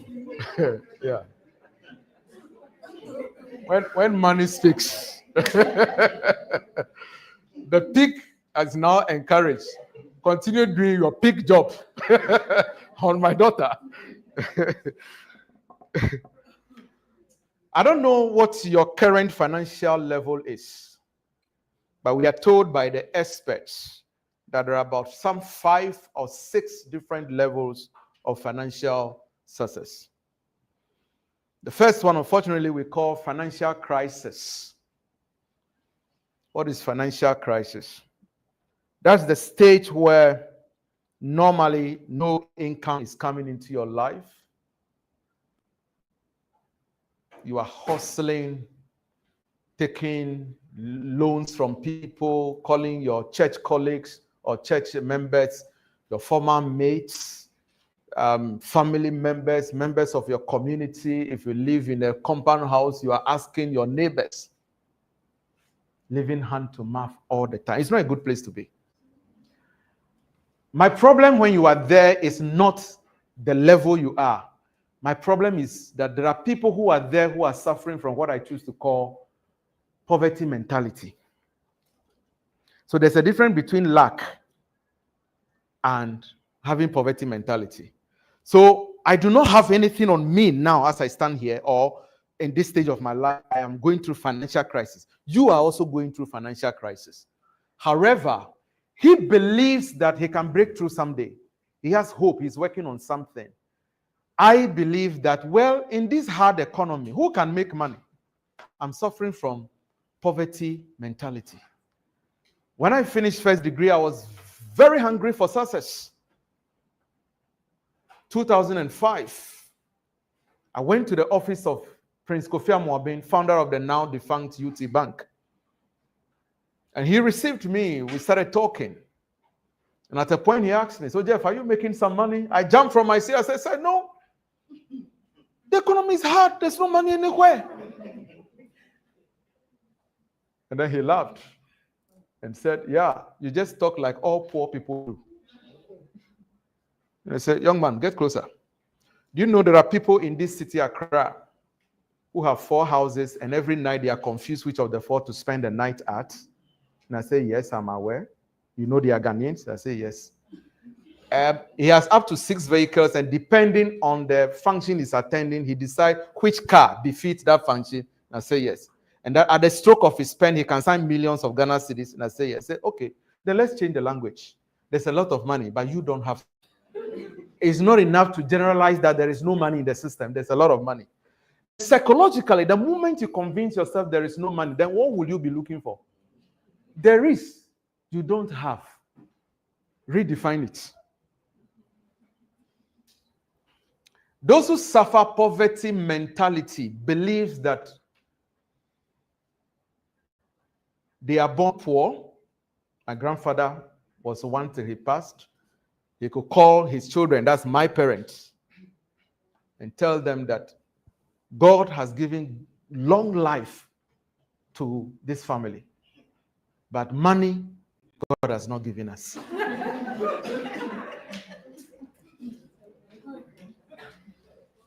So God creates some people and say, go and be rich. You to go and be poor. And live long. Prince Kofi Amoabin said something that will shock you. He said his family head, founder of the now defunct UT, family head, called him and said, Kofi, the money God has for the entire family, he decided to pass it through you. So make sure you distribute it fairly to everyone. So God has family money for your family, but it is taken through one person. There are Christians who suffer poverty mentality believe that, not all Christians, the ones that suffer this, believe that the poorer you are, the purer you are. And they'll justify it that when the poor man died, he went to heaven. And the rich man went to hell. I don't know how many of you, but when I was going to secondary school, my parents sat me down the night before and programmed me, my friend, when you go to school, remember you are from a poor home. Oh, some of you have, okay, I'm not alone. You are from a poor home. If you misbehave on campus and you get arrested, you rot in jail. That's what my mom told me. 9 p.m. before bedtime. Do you know how much it cost me to buy this job box? It's asking you all this. So you are programmed into believing that you are poor. You are from a poor background, and there's probably nothing you are going to do about it. When you find yourself there, you are finished. Do you know there are people in this country who don't believe that anybody can make money genuinely? So I make $1 million in which country? Oh, they are all thieves. Because your mind is blocked. You are finished. Just because you are broke, you believe everybody is broke. How can you make $1 million a month in this country? People have started making millions many years ago, every month. So reprogram your mind. You are broke, we all agree. Don't generalize that there's no money in the system. The second one is financial instability. So the first one is financial crisis. The second level is financial instability. Yes, you are working, some income is coming, but the balance sheet is not balancing. Your take home leaves you on the road. It doesn't, you know what I mean? It leaves you on the highway. By the 13th of the month, you are broke. You have to go a borrowing. And when the new one comes, use it to offset some of the old, then you manage the what is left by 11th is finished. When you are in that kind of up, down, it is called financial instability. That's level 2. There are 6 levels. When I finish, you tell me where you are. 1 is financial, 2 financial instability. The third one is financial stability. I'm going to spend a lot of time on the third and the fourth because that's the heart of my conversation with you. Now, the third one, which is financial stability, 80% of all workers are there. And it's a very dangerous place to be. The reason is this. You are comfortable. You eat 3 square meals a day. You can pay your children's school fees. You can pay for the hospital bills. Everything is going well. The only difference is that they only happen when salary is paid. Hello.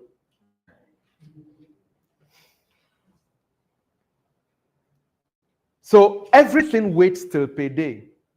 In a traditional setting where the man is a breadwinner and the woman is probably a housewife, if the woman goes to ask the husband around 22nd, 23rd, that we should go on a holiday, the man says, women and holiday, what is your problem? You are wise. Anytime you should have asked fit into the following month, because that one money would have hit his pocket. It's called survivor stage.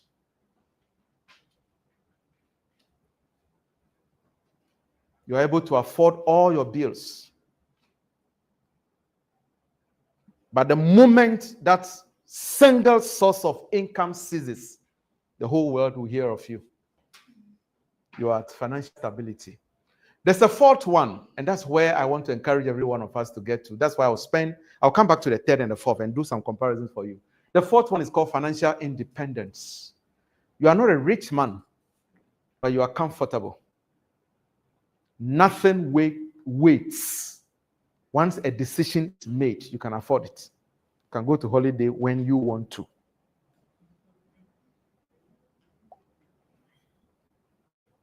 Now, let me compare level 3 and level 4 to you.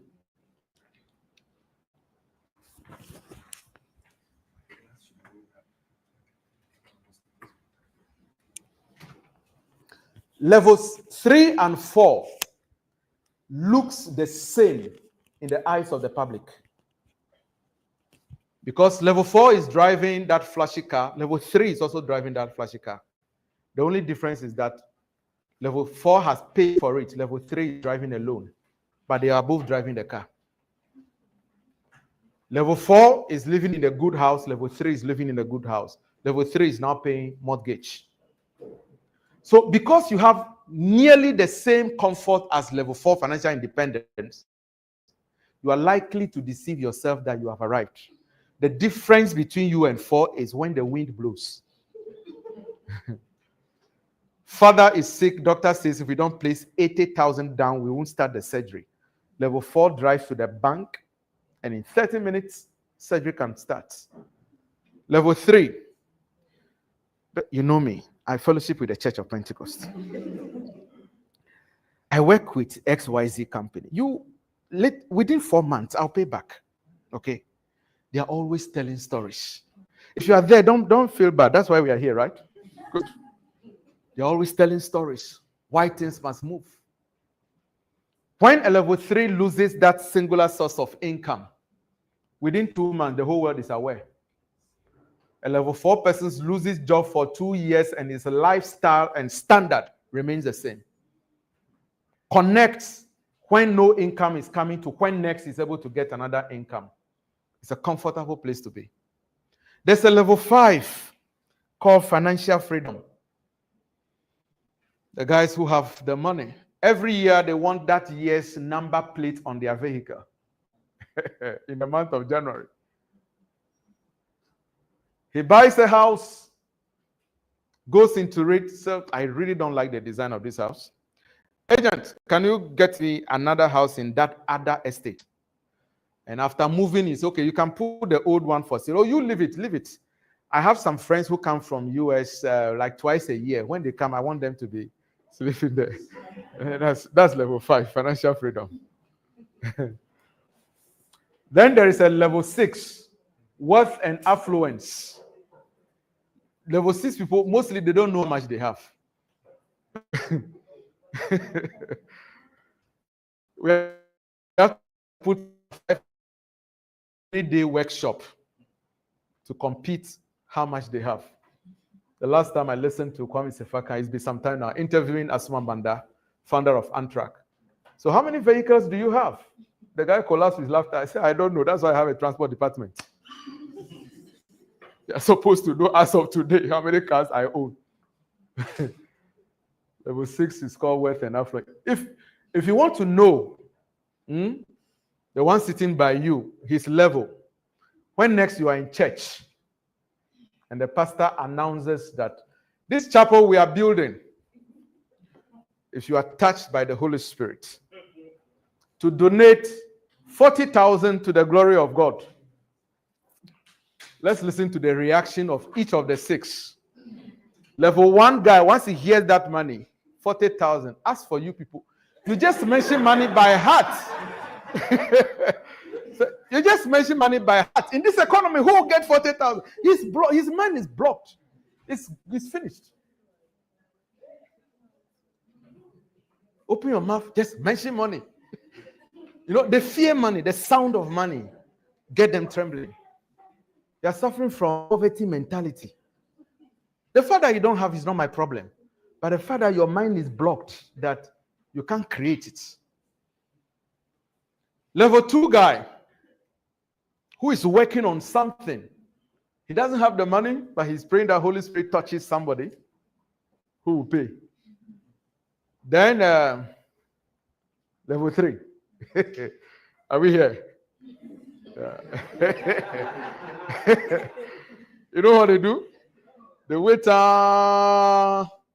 and catch the eye of the usher, and then they'll beckon the usher. Are you taking pledges? The usher says, oh yes. Then they will issue like 6 checks. Present this one in August. They can issue post-dated checks. This one in September. That one in October. Level 4 guys, financial independence. The guy is comfortable, though he's not a rich man. He paid 40,000. Cool. When he's driving home, he's calculating the opportunity cost. What he could have used that money for, that he just gave to God. Then he comforts his anyway. Give and it shall be given. I believe that God will bless me back. Then level 5 guys, they pay the 40K and forget the very minutes they finish paying the money. Cool. It's like fetching a cup of water out of the sea. 40K, his paid, is gone. Wealth and affluence, level 6. They don't get up in church to go and donate what? No. They wait. When service is over, they call the pastor. What's the difference between what you got and what you need? The pastor says, this building will cost us 10 million. We just got 5.8 million, which means you're left with 4.2. Okay. See me first thing tomorrow morning. In my office. Don't waste time. The money is there already. So first thing in the morning. They make up for the difference. I don't know your level right now.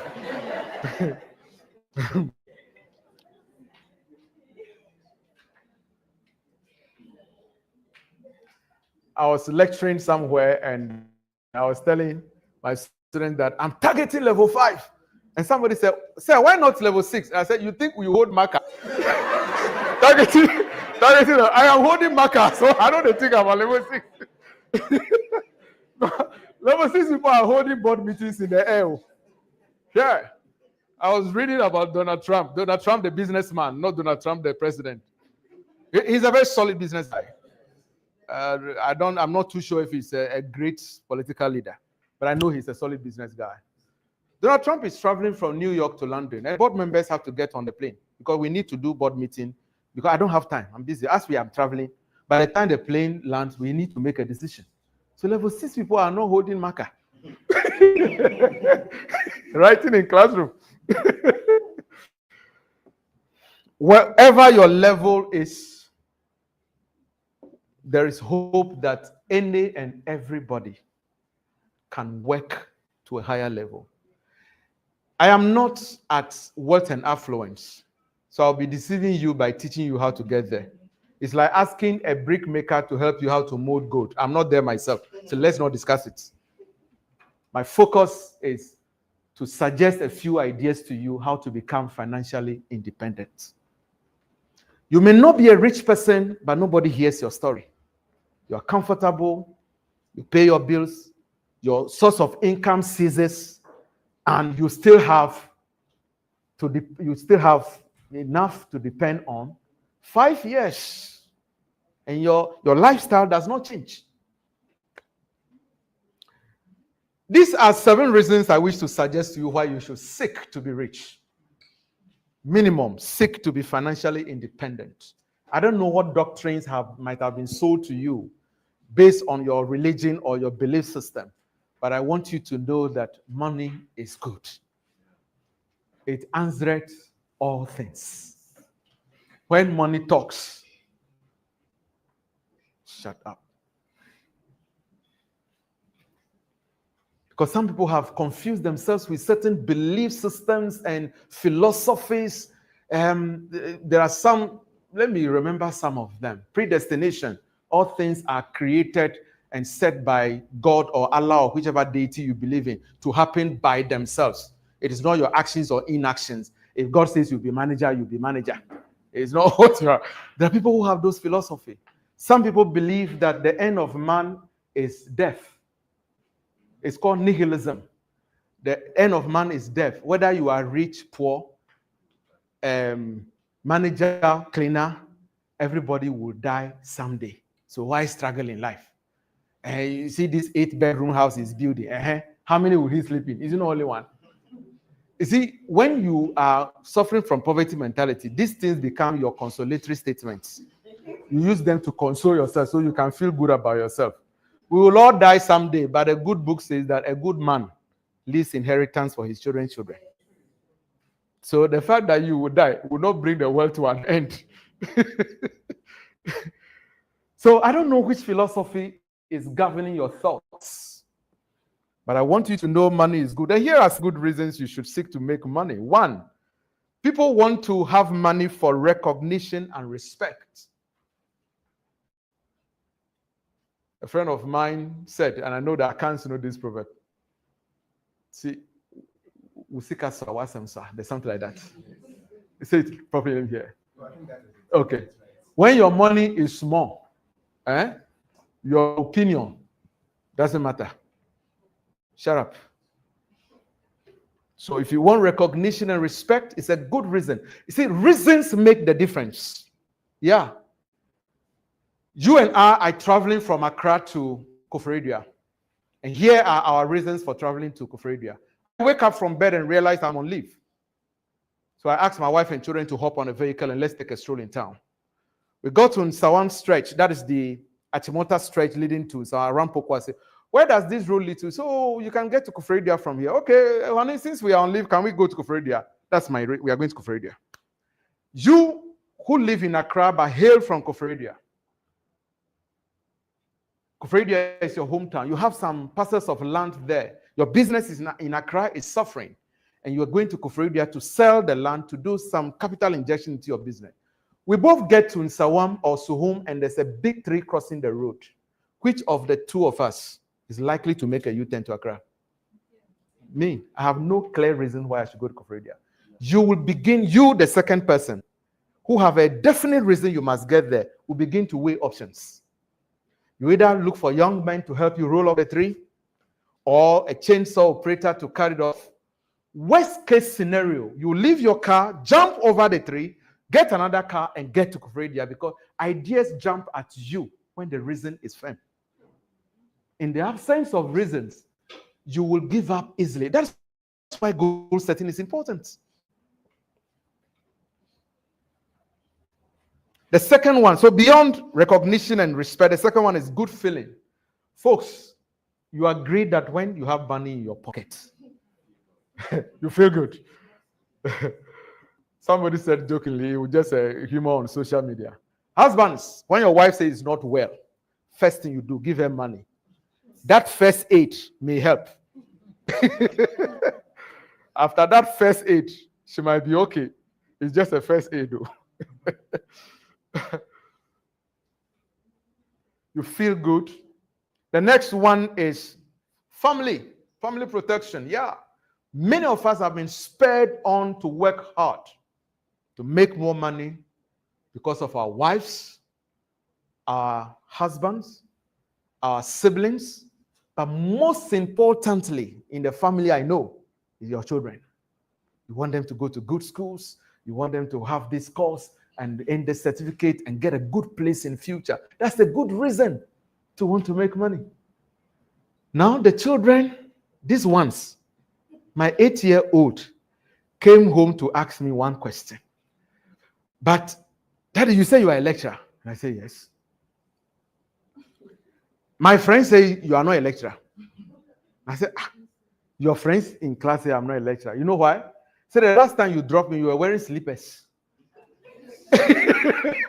When I dropped her in school, the friends saw it and said, no, lecturers don't wear slippers. And that his father was wearing suits when he dropped him.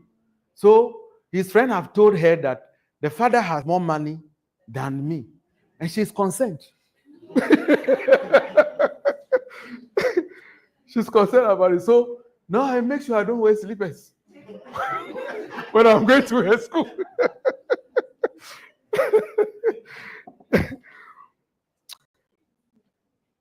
That's the third reason, for family protection. The fourth reason, maybe this one some of you will like, is revenge. Somebody who had ever doubted you. That uncle, and me, I had an uncle who said, the way when I was young, I was that lazy. Home chores, I won't do. Sweep, wash, clean, do this. I never did them. So he said, the way you are lazy, I wonder if you will ever be able to marry and take care of your family someday. He hates me. I got angry. So I needed to make money to prove to him that I'm not a lazy man. It's called revenge. Sweet revenge. One of the best ways to get back at people is to succeed and succeed well. Remember when you were in school and that mate who you have to approach to teach you that mathematical formula, who said you are not good enough? And you need to prove to him that getting A in classroom is not the same as getting A in life. Yeah. There are a lot of A students who have become D people in life. And there are D students who have become A guys in life. That's your friend who insulted you some time ago. Remember, you all know, you all have, that there's somebody who doubted your ability, who swore that you will never be successful. That anger, I want you to convert it into some good thing and revenge by making success and making it well. The number 6 reason to make money is to stop some nonsense. Charlie, a lot of nonsense is around. Some people are going through so much nonsense. Some in-laws that are disrespecting you. Yeah. Because money stops all nonsense. I heard a story. I want to believe it's not true. I want to believe it's not true. And the story is about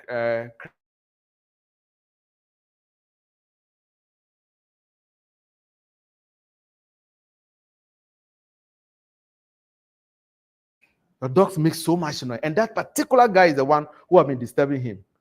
So he planted somebody to go and offer him 2 times the value of his house. Cristiano Ronaldo said, I have bought the house. Leave this area. Money stops a lot of nonsense. Somebody who never respects you. When you talk, your opinion doesn't matter. A husband who never respects a wife who never respects the husband. Children who have lost all respect for fathers. You know how they say it in Accra language? One bobra. To stop all of this rubbish, you must make good money to stop a lot of nonsense. Of course, the sixth one is luxury. Folks, there are good things. There are good things though. When I was driving a Prado, those days, myself and a colleague were traveling to Kumasi. We were in a curve. You know when you're in a curve, because you can't see ahead, you shouldn't overtake, right? Before we knew it, one Mercedes Maybach, shim. So my friend was like, this guy, is he crazy? Doesn't want to kill himself. I said, my friend, shut up. If you don't drive a good car, keep quiet. Your car, you need your naked eye to see ahead. His car has read 300 meters ahead. He doesn't need to see that there's no car coming. So shut up. Yeah. There are vicinities in Accra when you live in, you have peace of mind. Here we are, it's called East-Legon. There's a place called Airport Residential Area. There's a place called Airport Hills. Do you hear Jinyami plastic chair, 30 Ghana cedis? Do you hear that noise at dawn? No. A drobia, very powerful. Do you hear that rubbish? Here? No. Because you can't pay the day.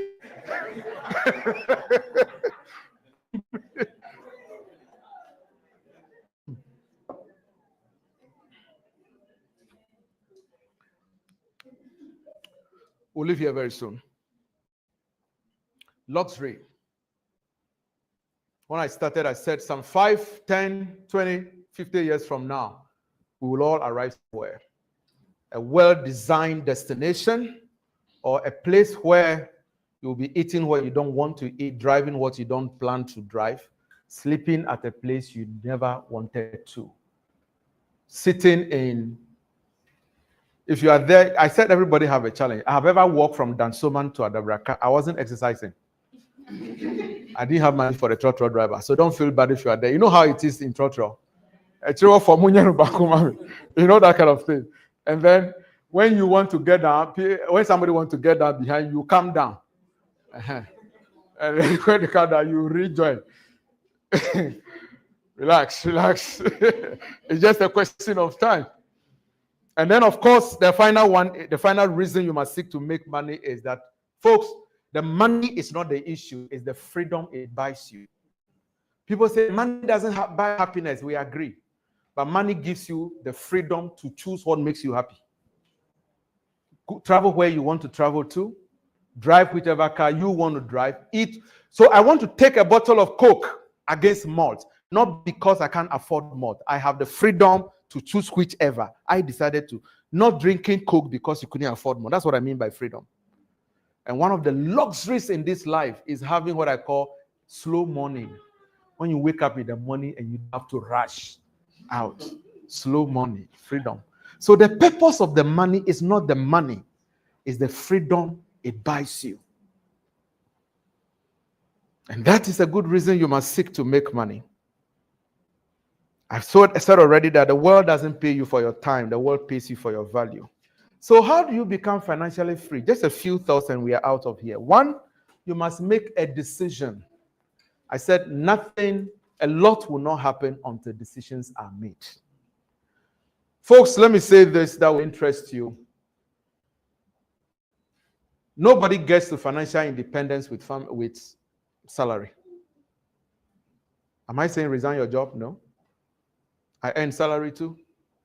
But beyond that salary, that side hustle, side job, that investment, that business you're running, name it. But salary will take you through the month. Finish. So you must make a decision to be rich or to be at least financially independent. Our mind works like magnets. We attract what we think.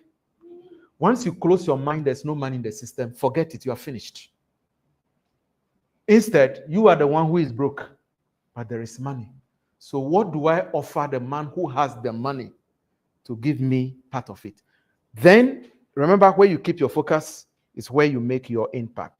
So you must start by having, apart from the decision, you must have a financial plan and control your cash flow. What is coming in, what is going out. Let's talk about what is coming in. We talk about what is going out, and then I will end my session. What is coming in? I'm talking about your streams of income. First, you must learn to make a difference between asset and liability. If I was to be defining corporate finance to you, I'm a trained accountant. Asset is anything the company owns. Liability is anything the company owes. In personal finance, that's not how we define asset. Asset is anything that brings you more money. Liability is anything that takes money out of your pocket. So a house can be an asset or a liability. Your car can be an asset or a liability. So the first instruction to control your inflows is to have assets. Properties that bring you money, not only take money out of your pocket. So where is money hiding? Where is money? We are all looking for it. Where is it? And by now, I know you should know that money is not paper currency. If money was paper, all Bank of Ghana need to do is to print more, so we are all free. Not be so? Good. And if money was paper, it would not be changing forms. It will not be cowrie to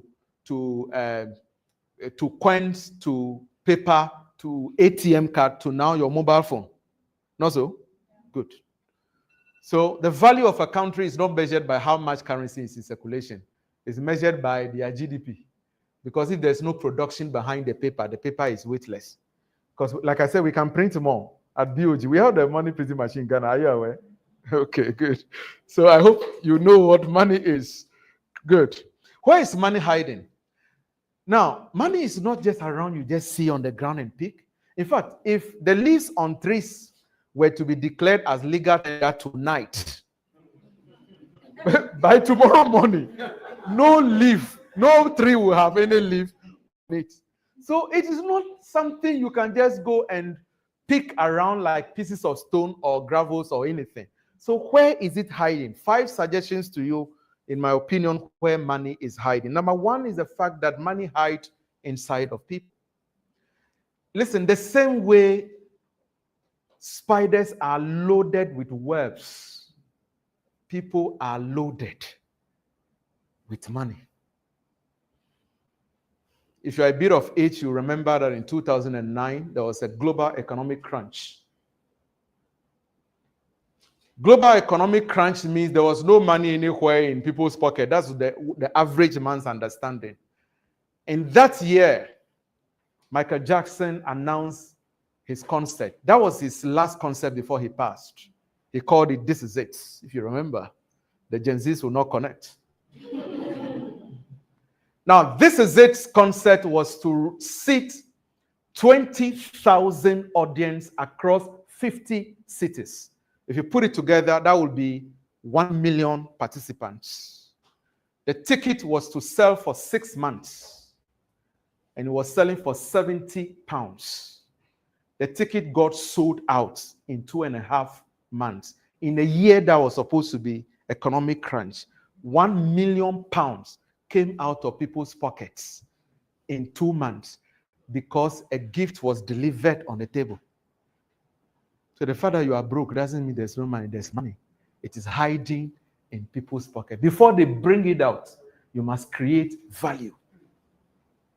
So that is how Michael Jackson raised. You understand £1 million, right? I mentioned $1 million. You were sharing like cassava leaf here. Now I'm mentioning hard currency, pound, 1 million in 2.5 months. Unfortunately, he didn't survive to do the concert. He died before the due dates. But the principle is the fact that money came out of people. The first place money hides is inside people. The second place is that money hides in vision and ideas. Money hides in vision. I'm going to give a very weird example. You have a new baby. You can decide to do an outdooring ceremony or may not do it. I'm not a fan of this kind of thing, so I hardly would want to do stuff like that. But many people believe in these kind of things. Now, I think in Ghana, they call it Pojemo or something. Good. So you want to do Pojemo, right?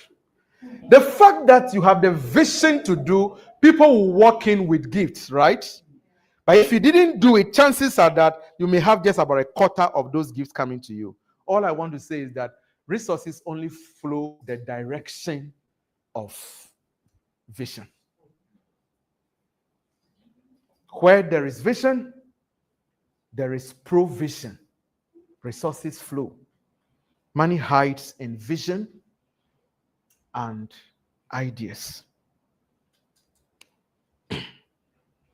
There are a few things for the sake of time I won't share, but sometimes I take certain actions that I know I'm not expecting money from. But just because you have the vision to, then I've even come to realize money itself is like when you chase it, you may not get it after value. The money looks for you. Yeah. I went to speak at a function in Sunyani. Now, to and fro Sunyani is about 14 hours. 7 hours in, 7 hours out. There were different resource persons aside myself. They gave me an envelope that I opened that has 200 Ghana cedis in it. I believe it was a mistake. I'm sure my envelope went to somebody. No, seriously, because I drive 4x4. How will the fuel I burnt alone in and out was about 2,000. Then you give me 200. I'm sure a resource person from the town envelope came to me. However, honestly speaking, I wasn't disturbed. I didn't call them to find out why. I just drove away. 3 weeks after that, I had a call from one of the large firms in Ghana to come and train. Because I'm not that popular, I will always ask you, how did you hear of me? So I can hit those places some more, right? So we were discussing the training, and one of our managers said you spoke at a business conference in Sunyani and that you are the best person to handle the training. 148,000 came out of what I went to do supposedly free. 200 Ghana couldn't buy my fuel. Maybe to change my engine oil. Yeah. Money hides in vision and the next place money hides is in problems. They always come disguised. There are opportunities, but they are problems. Who doesn't sell anything or solves any problem but is rich is probably a thief. Watch him well. I will repeat that. Anyone who is rich but doesn't solve any problem or create any value for anybody, watch him very carefully. The only exceptions are those who inherited money. I have told you they can't keep it. Most of them are not able to keep it. Those who won lotto, my betting, most of them can't keep it. Money hides inside of problems. Money will always flow the direction where problems are.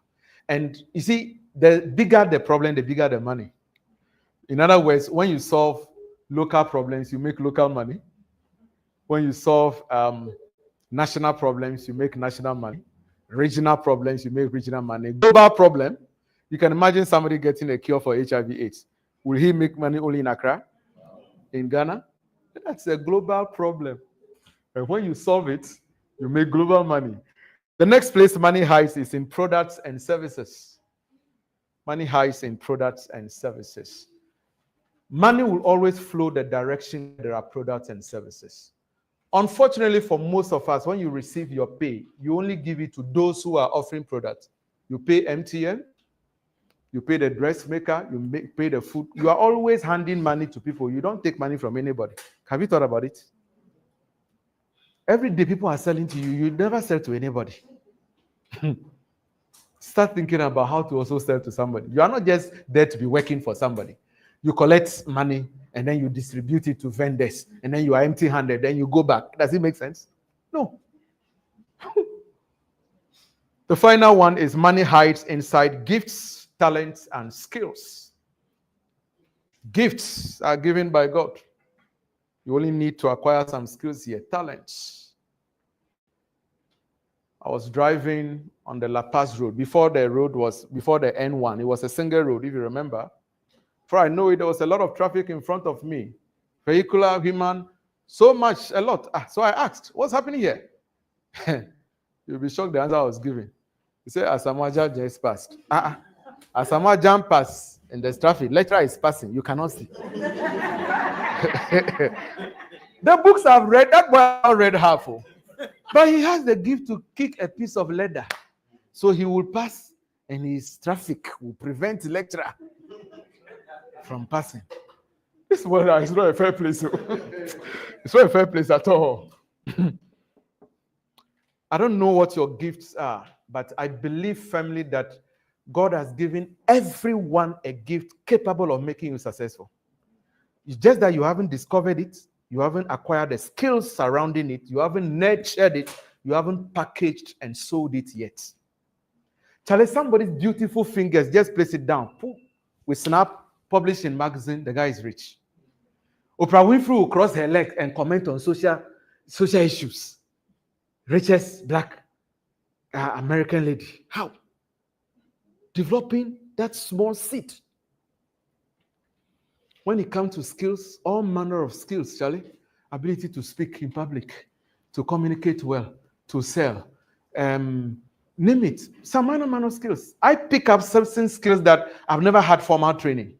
One of them is customer service training. I hope companies that engage me to train customer service will not stop my contract too. I've never had any background in marketing, sales, no customer service. I just read it myself. Look at the principles they work. I went to train companies. They'll get back that they got a result from it. The best way to measure the effectiveness of a system is the result, right? Whether I've practiced it before or not, I trained, it worked for you, you pay me, not be so. I acquired the skills, case closed. Money hides in skills. Just some few thoughts on controlling the outflow. By all means, folks, by all means, let it be hard for you to lose money. You see, money is like a bird. When it comes to you, it's like it's inside a cage. One small breakage, the thing will fly out and go. Some of us, we lose money too much. You want to control. One, don't seek to impress. It's a disease I have cured myself of. Many of you are probably still there. Cure yourself. You want to impress broke people. You become like them. Because you want to impress everybody by the new car you have bought. You think you can impress Kwame Despite with your car. The people who are impressed are the people who are already below you. And so when you keep impressing them, you will become like them. So just live your life and don't seek to impress anybody. Oh, we just went for dinner at Kempinski. No problem. Carry on. Because you want to impress. And you see, the guys who really have the money are relaxed. Yeah, most of the time. That's what I come to realize.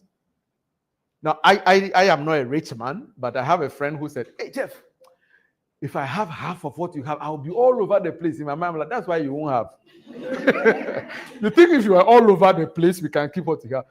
Listen, if you manage to even get to financial independence, you are in between two things. If care is not taken, you drop to level 3. But it is also an opportunity, foundation, to build into level 5. So when you are there, stop making too much noise. Buying things to things you don't need to impress people you don't like. Think about it. You buy things you don't need to impress people you do not like. Control your giving. I'm sure the pastors in the house here are going to have a problem with me. Did I say don't give? No.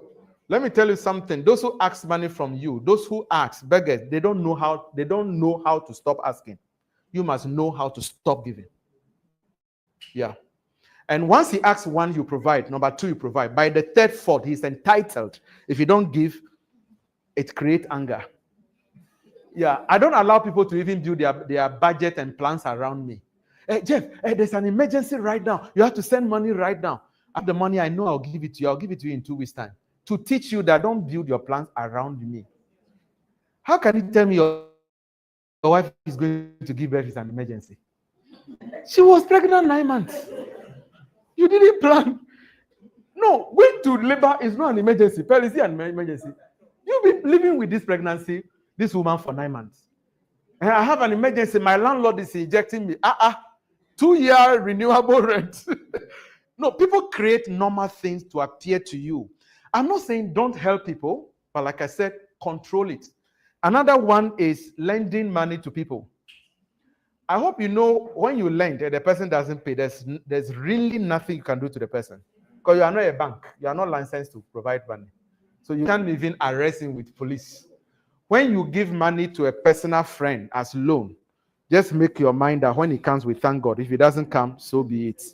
So what do we do now? You say you need a loan of 5,000. I can't give it. I can dash you 2,000. Once I give it out, my heart is no more there. We are free because the 5 may not come. I'm talking from experience. Oh. The number of people who have taken 5,000, 10,000 from me, plenty. And the last thing I want to do is, where's my money? I don't have time for that. So I've advised myself right now. Delayed gratification. It was a disease I also had, and I've cured myself. I was telling a friend that, you see that car, I'm targeting it. Someday I want to buy it. Maybe in 2 years. And I say, Jeff, you are disciplined though. I know you can afford. I said, no. We've gone past that stage. that instant gratification, no. Sometimes when you walk away from go and come back, you realize that you even lose interest in between the time. Yeah. Because when you see Charlie the fire, and when money can send you on errands, Oh, you don't know? Can send you run if you don't control it. Appetite for spending. There are people who are just spendthrifts. When they have money in the bank, they can't sleep. Yeah. Every 1 day of every week, they will appear at the bank. They can't sleep. That there's money, they are also there.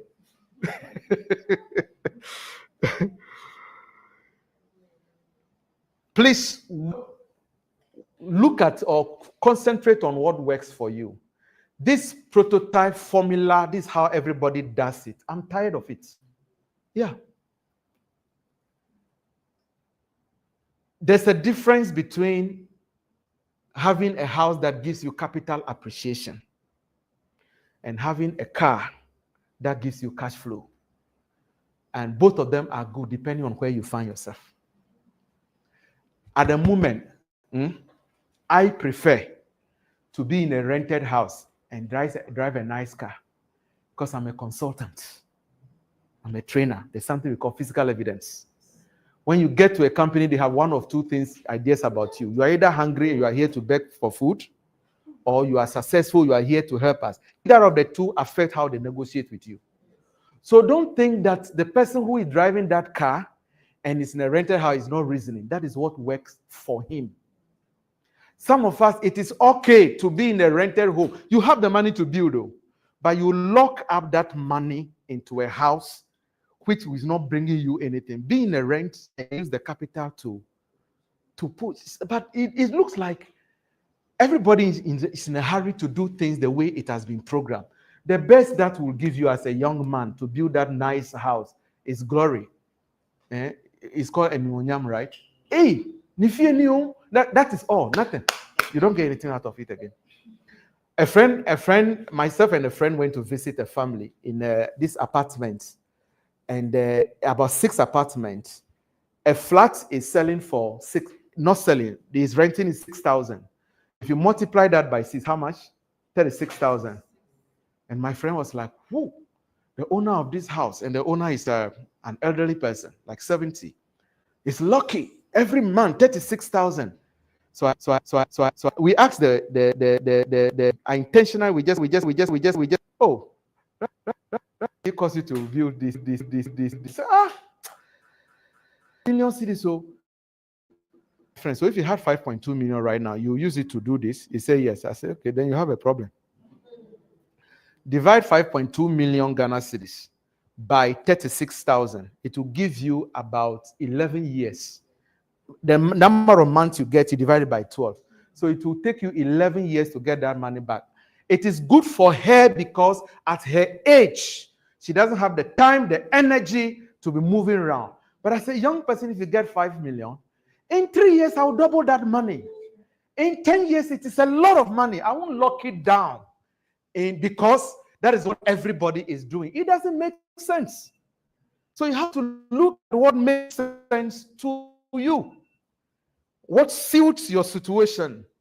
And last one is that we must seek what I choose to call financial knowledge. Folks, I don't care if you have a master's or PhD.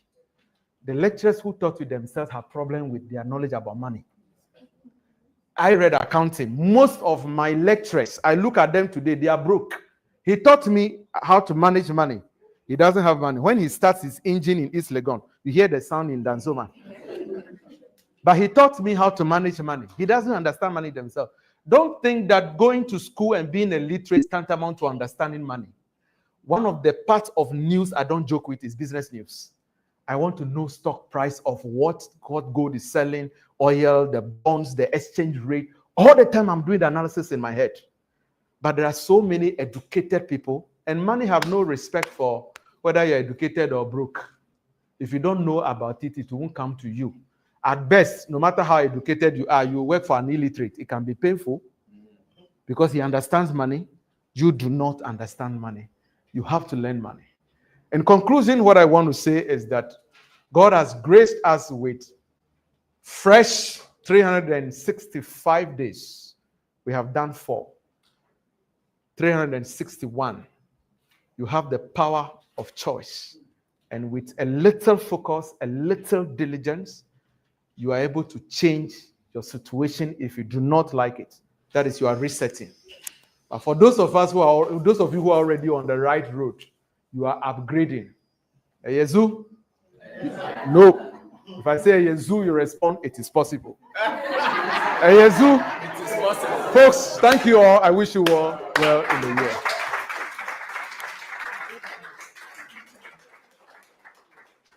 Please, let's do it better for Dr. Bassay. Yeah, don't be in a hurry. They are enjoying it. All right, so we've heard from Dr. Bassay. I'm sure most of us have our key takeaways, have what we are going home with, what to kickstart the year with. And so before we take our questions, we want to play a few ads from our partners, and then we take our questions. And so please indulge us for a few minutes. Let's take some ads, and then we go ahead with the Q&A. Thank you.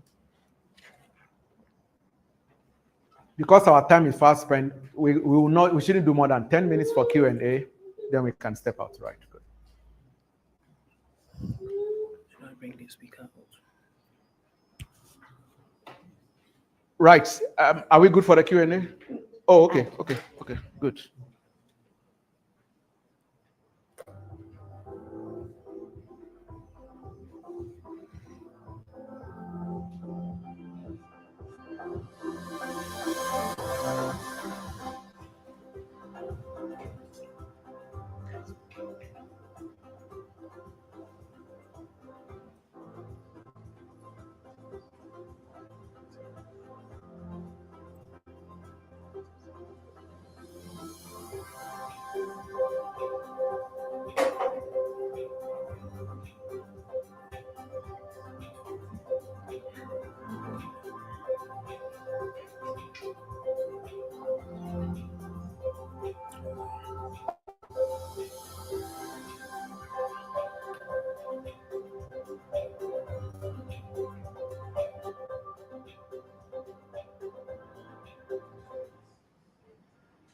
Like 93% of the world's leading multinational companies prefer certified professionals because they tend to be committed to higher standards and ethics and maintain an informed intercultural competence. Whether you're seeking to build a career or to upgrade your HR professional career, you need to get trained and certified at the HR Certification Center today. Our experience in training and certifying HR professionals is unparalleled. We're trusted to offer a comprehensive portfolio of advanced professional credentials for the HR professionals worldwide, and today, more than 500,000 HR professionals worldwide in 125 plus countries proudly maintain our credentials as a mark of higher professional distinction. HR Certification Center. Call or WhatsApp today on 0244 122 855.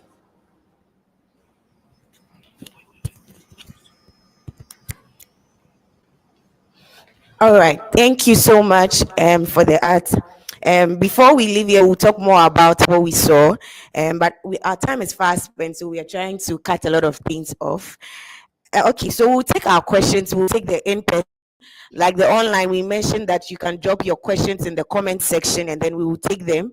We'll take 2 in person and then 2 online, and then we can wrap up for today. So whilst we wait for the online to drop their questions in the comment section, we will take from the in-person speaker.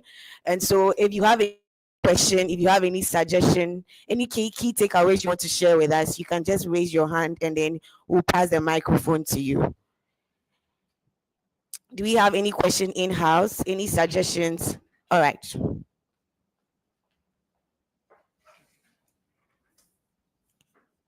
Hi, Dr. Bassay. Thank you very much. It's a pleasure to be here. My question, you made mention of how if we were motivated enough, say, they were to put us in prison for 10 years, if we're not to make $1 million by the end of the year, we'll be really motivated to do it. My question is, and I think you made mention or you touched a bit on it, but I want to know, when you say $1 million, does it necessarily I was mean... referring to cities anyway. Right. As in by the end of this year. Yes. Does it necessarily have to be the amount of money in your bank account, or could it be in assets, in businesses, in the net present value of maybe something that you are running? Or does it necessarily have to be cash, physical cash? Okay, it's the latter. Money is not paper currency. Those who really have financial wisdom don't normally have a lot of cash on them, whether in bank account or in pockets, because money is measured through properties, and the bankers here will not be happy with me, but they want you to leave your money at the bank. Smart people, we don't leave money in our bank accounts. I have a friend who said when he's going to cash money, he will tell the teller, check the balance. In other words, I say, my friend, you are weak. What do you mean? Why do you leave a lot of cash here? If you don't have anything to do with your money, then you leave it in bank accounts. I mean, when the story was told, Jesus told the story of the 3 guys who were given the talent. The guy who went to, he said, couldn't you have at least? So the bank is the last place you want. So when I talk about $1 million, maybe in a year, they have to be put to work, not really in physical cash. I know a few rich guys who sometimes even struggle to get money to pay for certain things. But the guy is rich, but he doesn't have money. I work for one of the successful firms in Ghana. I've consulted for some 217 organizations, one of the successful ones. If I mention their name, you'll be amazed. Sometimes we have to pick credit facility from the bank to pay salaries. But this is an organization that have lots of assets that is generating revenue for the business. Right. We are billed to leave here at 7, so we have 16 minutes to go. Any more questions? I have some senior colleagues in the house. Ebo Nyamiche in the Kobena. Madam is sitting at the back there. They can all help whilst we provide answers to this question. If there are any questions online, you can read them out to us. There's one more in-house. Yes, we'll take all the questions. I'm sure we can accommodate the questions within the 16 minutes we have. Hello, everyone. So my name is Eko Hade. Thank you for the opportunity. So my question has to do with current young people in our midst. Most of the times they don't go towards the 9-to-5 approach lately. We don't, or they don't. You look young too. We don't go towards the 9-to-5 approach. That's right. A typical example is probably those who work at like the market. Yeah.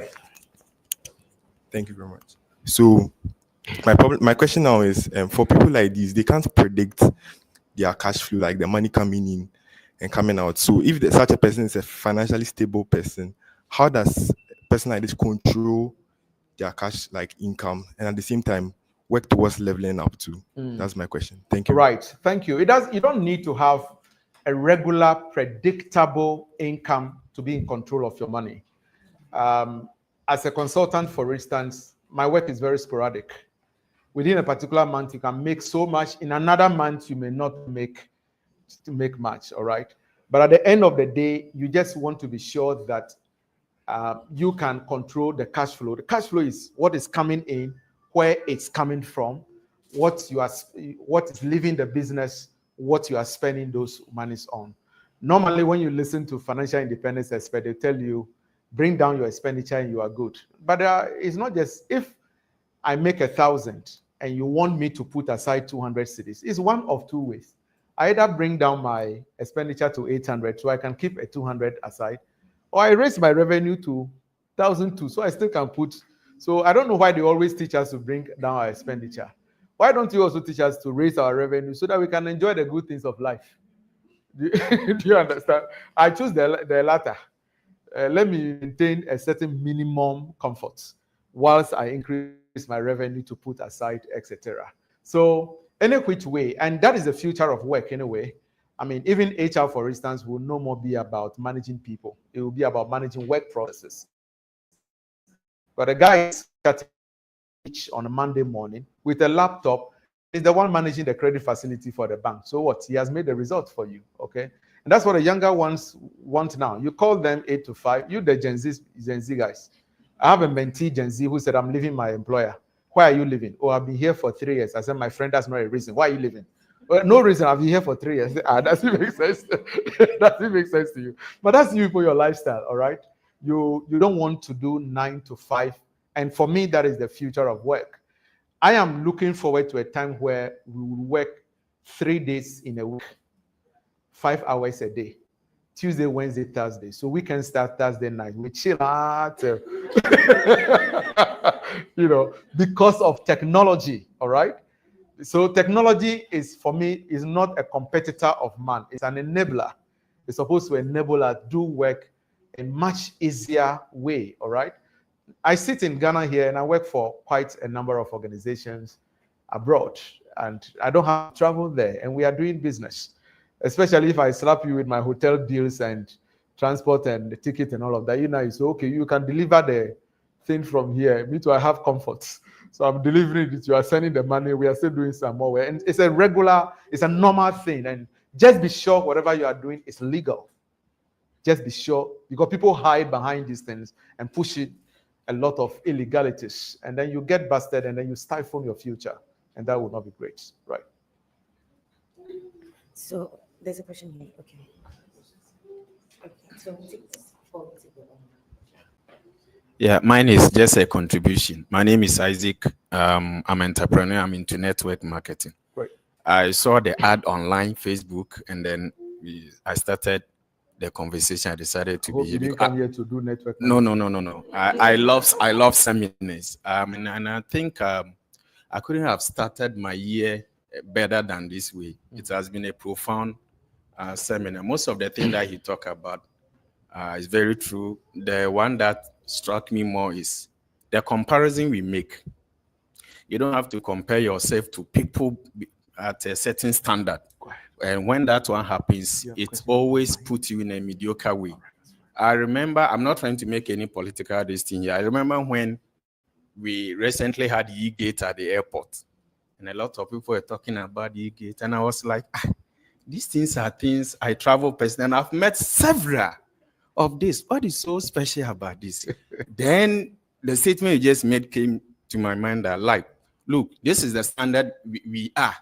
So we thought having E-Gate is something extraordinary, but those who have traveled to see other international airports, you realize that when you see that it's not anything. So that comparison, especially wherever we are, pick your friends wisely. The people you associate more will determine where you are going. If you always want to be among people that you think that is where you can also compare, then it will be a problem. So I'm very happy to be here, and thank you so much for the inspiration. It's a pleasure. Thank you for the kind words. All right, so if we are done with the in-person, we'll switch over to online. I think we have just a question online, and it says that how do you measure wealth, money you have at the bank, or your value? Look at the government's DDPE, dissipated all our saving at the bank. Dr. Bassay, over to you. All right. I think I've partially answered that question already, that money is not measured in cash, all right? As for DDP and the rest, issues of risk, life itself is a lot of risk. A lot of people have also gained through those bonds and investment products that government have rolled out. And so I talked about financial intelligence or financial knowledge. When you have a lot of knowledge on money, you know where to put your money. I mean, This company is different, so they don't have legal less to deal with us. Men's Gold. Before the issue started, I hope I'm not bragging, some of us knew that it was going to end like that. I'll take your money and give to this person and give you more. So bring more people. So there is some smart, wicked people who send their money and quickly knew that it will come to that time, all right? And so if you have financial knowledge, you know where to put your money and where not to put your money. Don't confuse yourself with, I have a master's degree, I am literate enough, I am smart to understand money. No, it's a school you need to attend. You want to read books. School of Money by Olumide Emmanuel is a book I've read cover to cover. Rich Dad, Poor Dad by, what's the name? Robert Kiyosaki. The Richest Man in Babylon is a powerful book for wealth creation. Then there's a book titled Think and Grow Rich. The book didn't say work and grow rich. It said think and grow rich. It's a very powerful book on money, all right? So there's so many books on money. And today, we all have YouTube on our phones. Just go there. You get a lot of lessons on money. Otherwise, you can actually make money and lose it. My mom tells me that it is okay for anybody to say, I've once been poor. But only fools say, I've once been rich. What happened to your money? How did you lose the money? And taking the money is not nearly as difficult as being able to keep it. Keeping your money over time is a lot of skill. And poverty is more painful, I am told, when you have ever had money and lost it. If you have not had money, that's your lifestyle, you're okay. But if you have had money before, so if you are riding a bicycle, maintain it, or you go to a motorbike. The moment you drop from the motorbike to bicycle, you become a laughing stock to people. And somebody said, if you can't buy it twice, you can't afford it. That thing you want to buy is 1,000. Do you have 2,000? If you can't buy it twice, it means you can't afford it.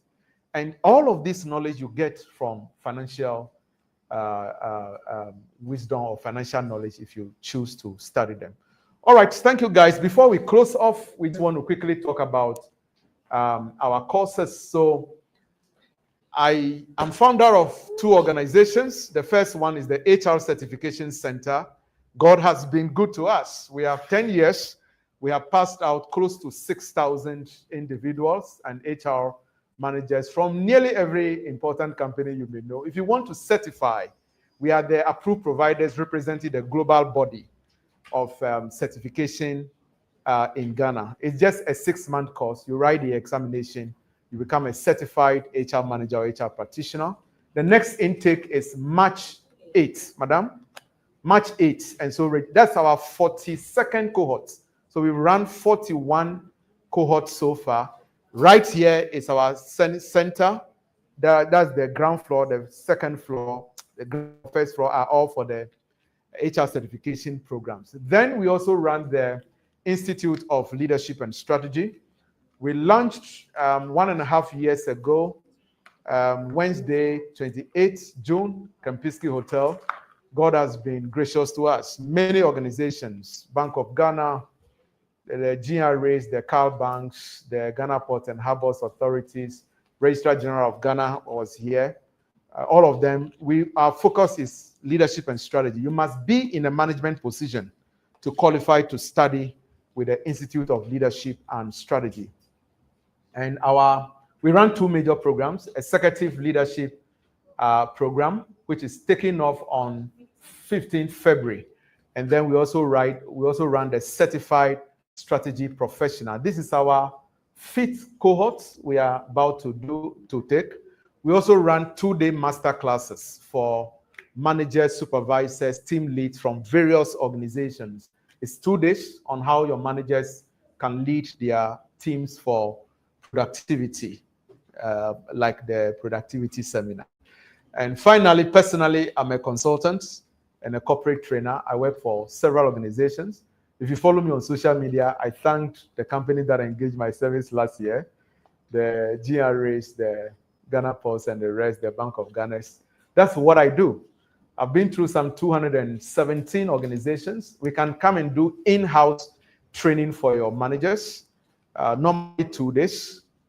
Then we also develop strategy, 3-year strategy, 5-year strategy, we can actually facilitate your strategy session if you want to develop a strategy by yourself. So that is what we do. You can get our services on 020-822-4565. The very number you contacted to be here. All right, we are grateful for your time with us.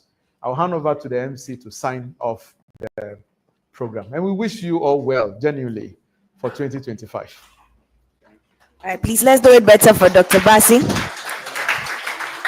Better for him.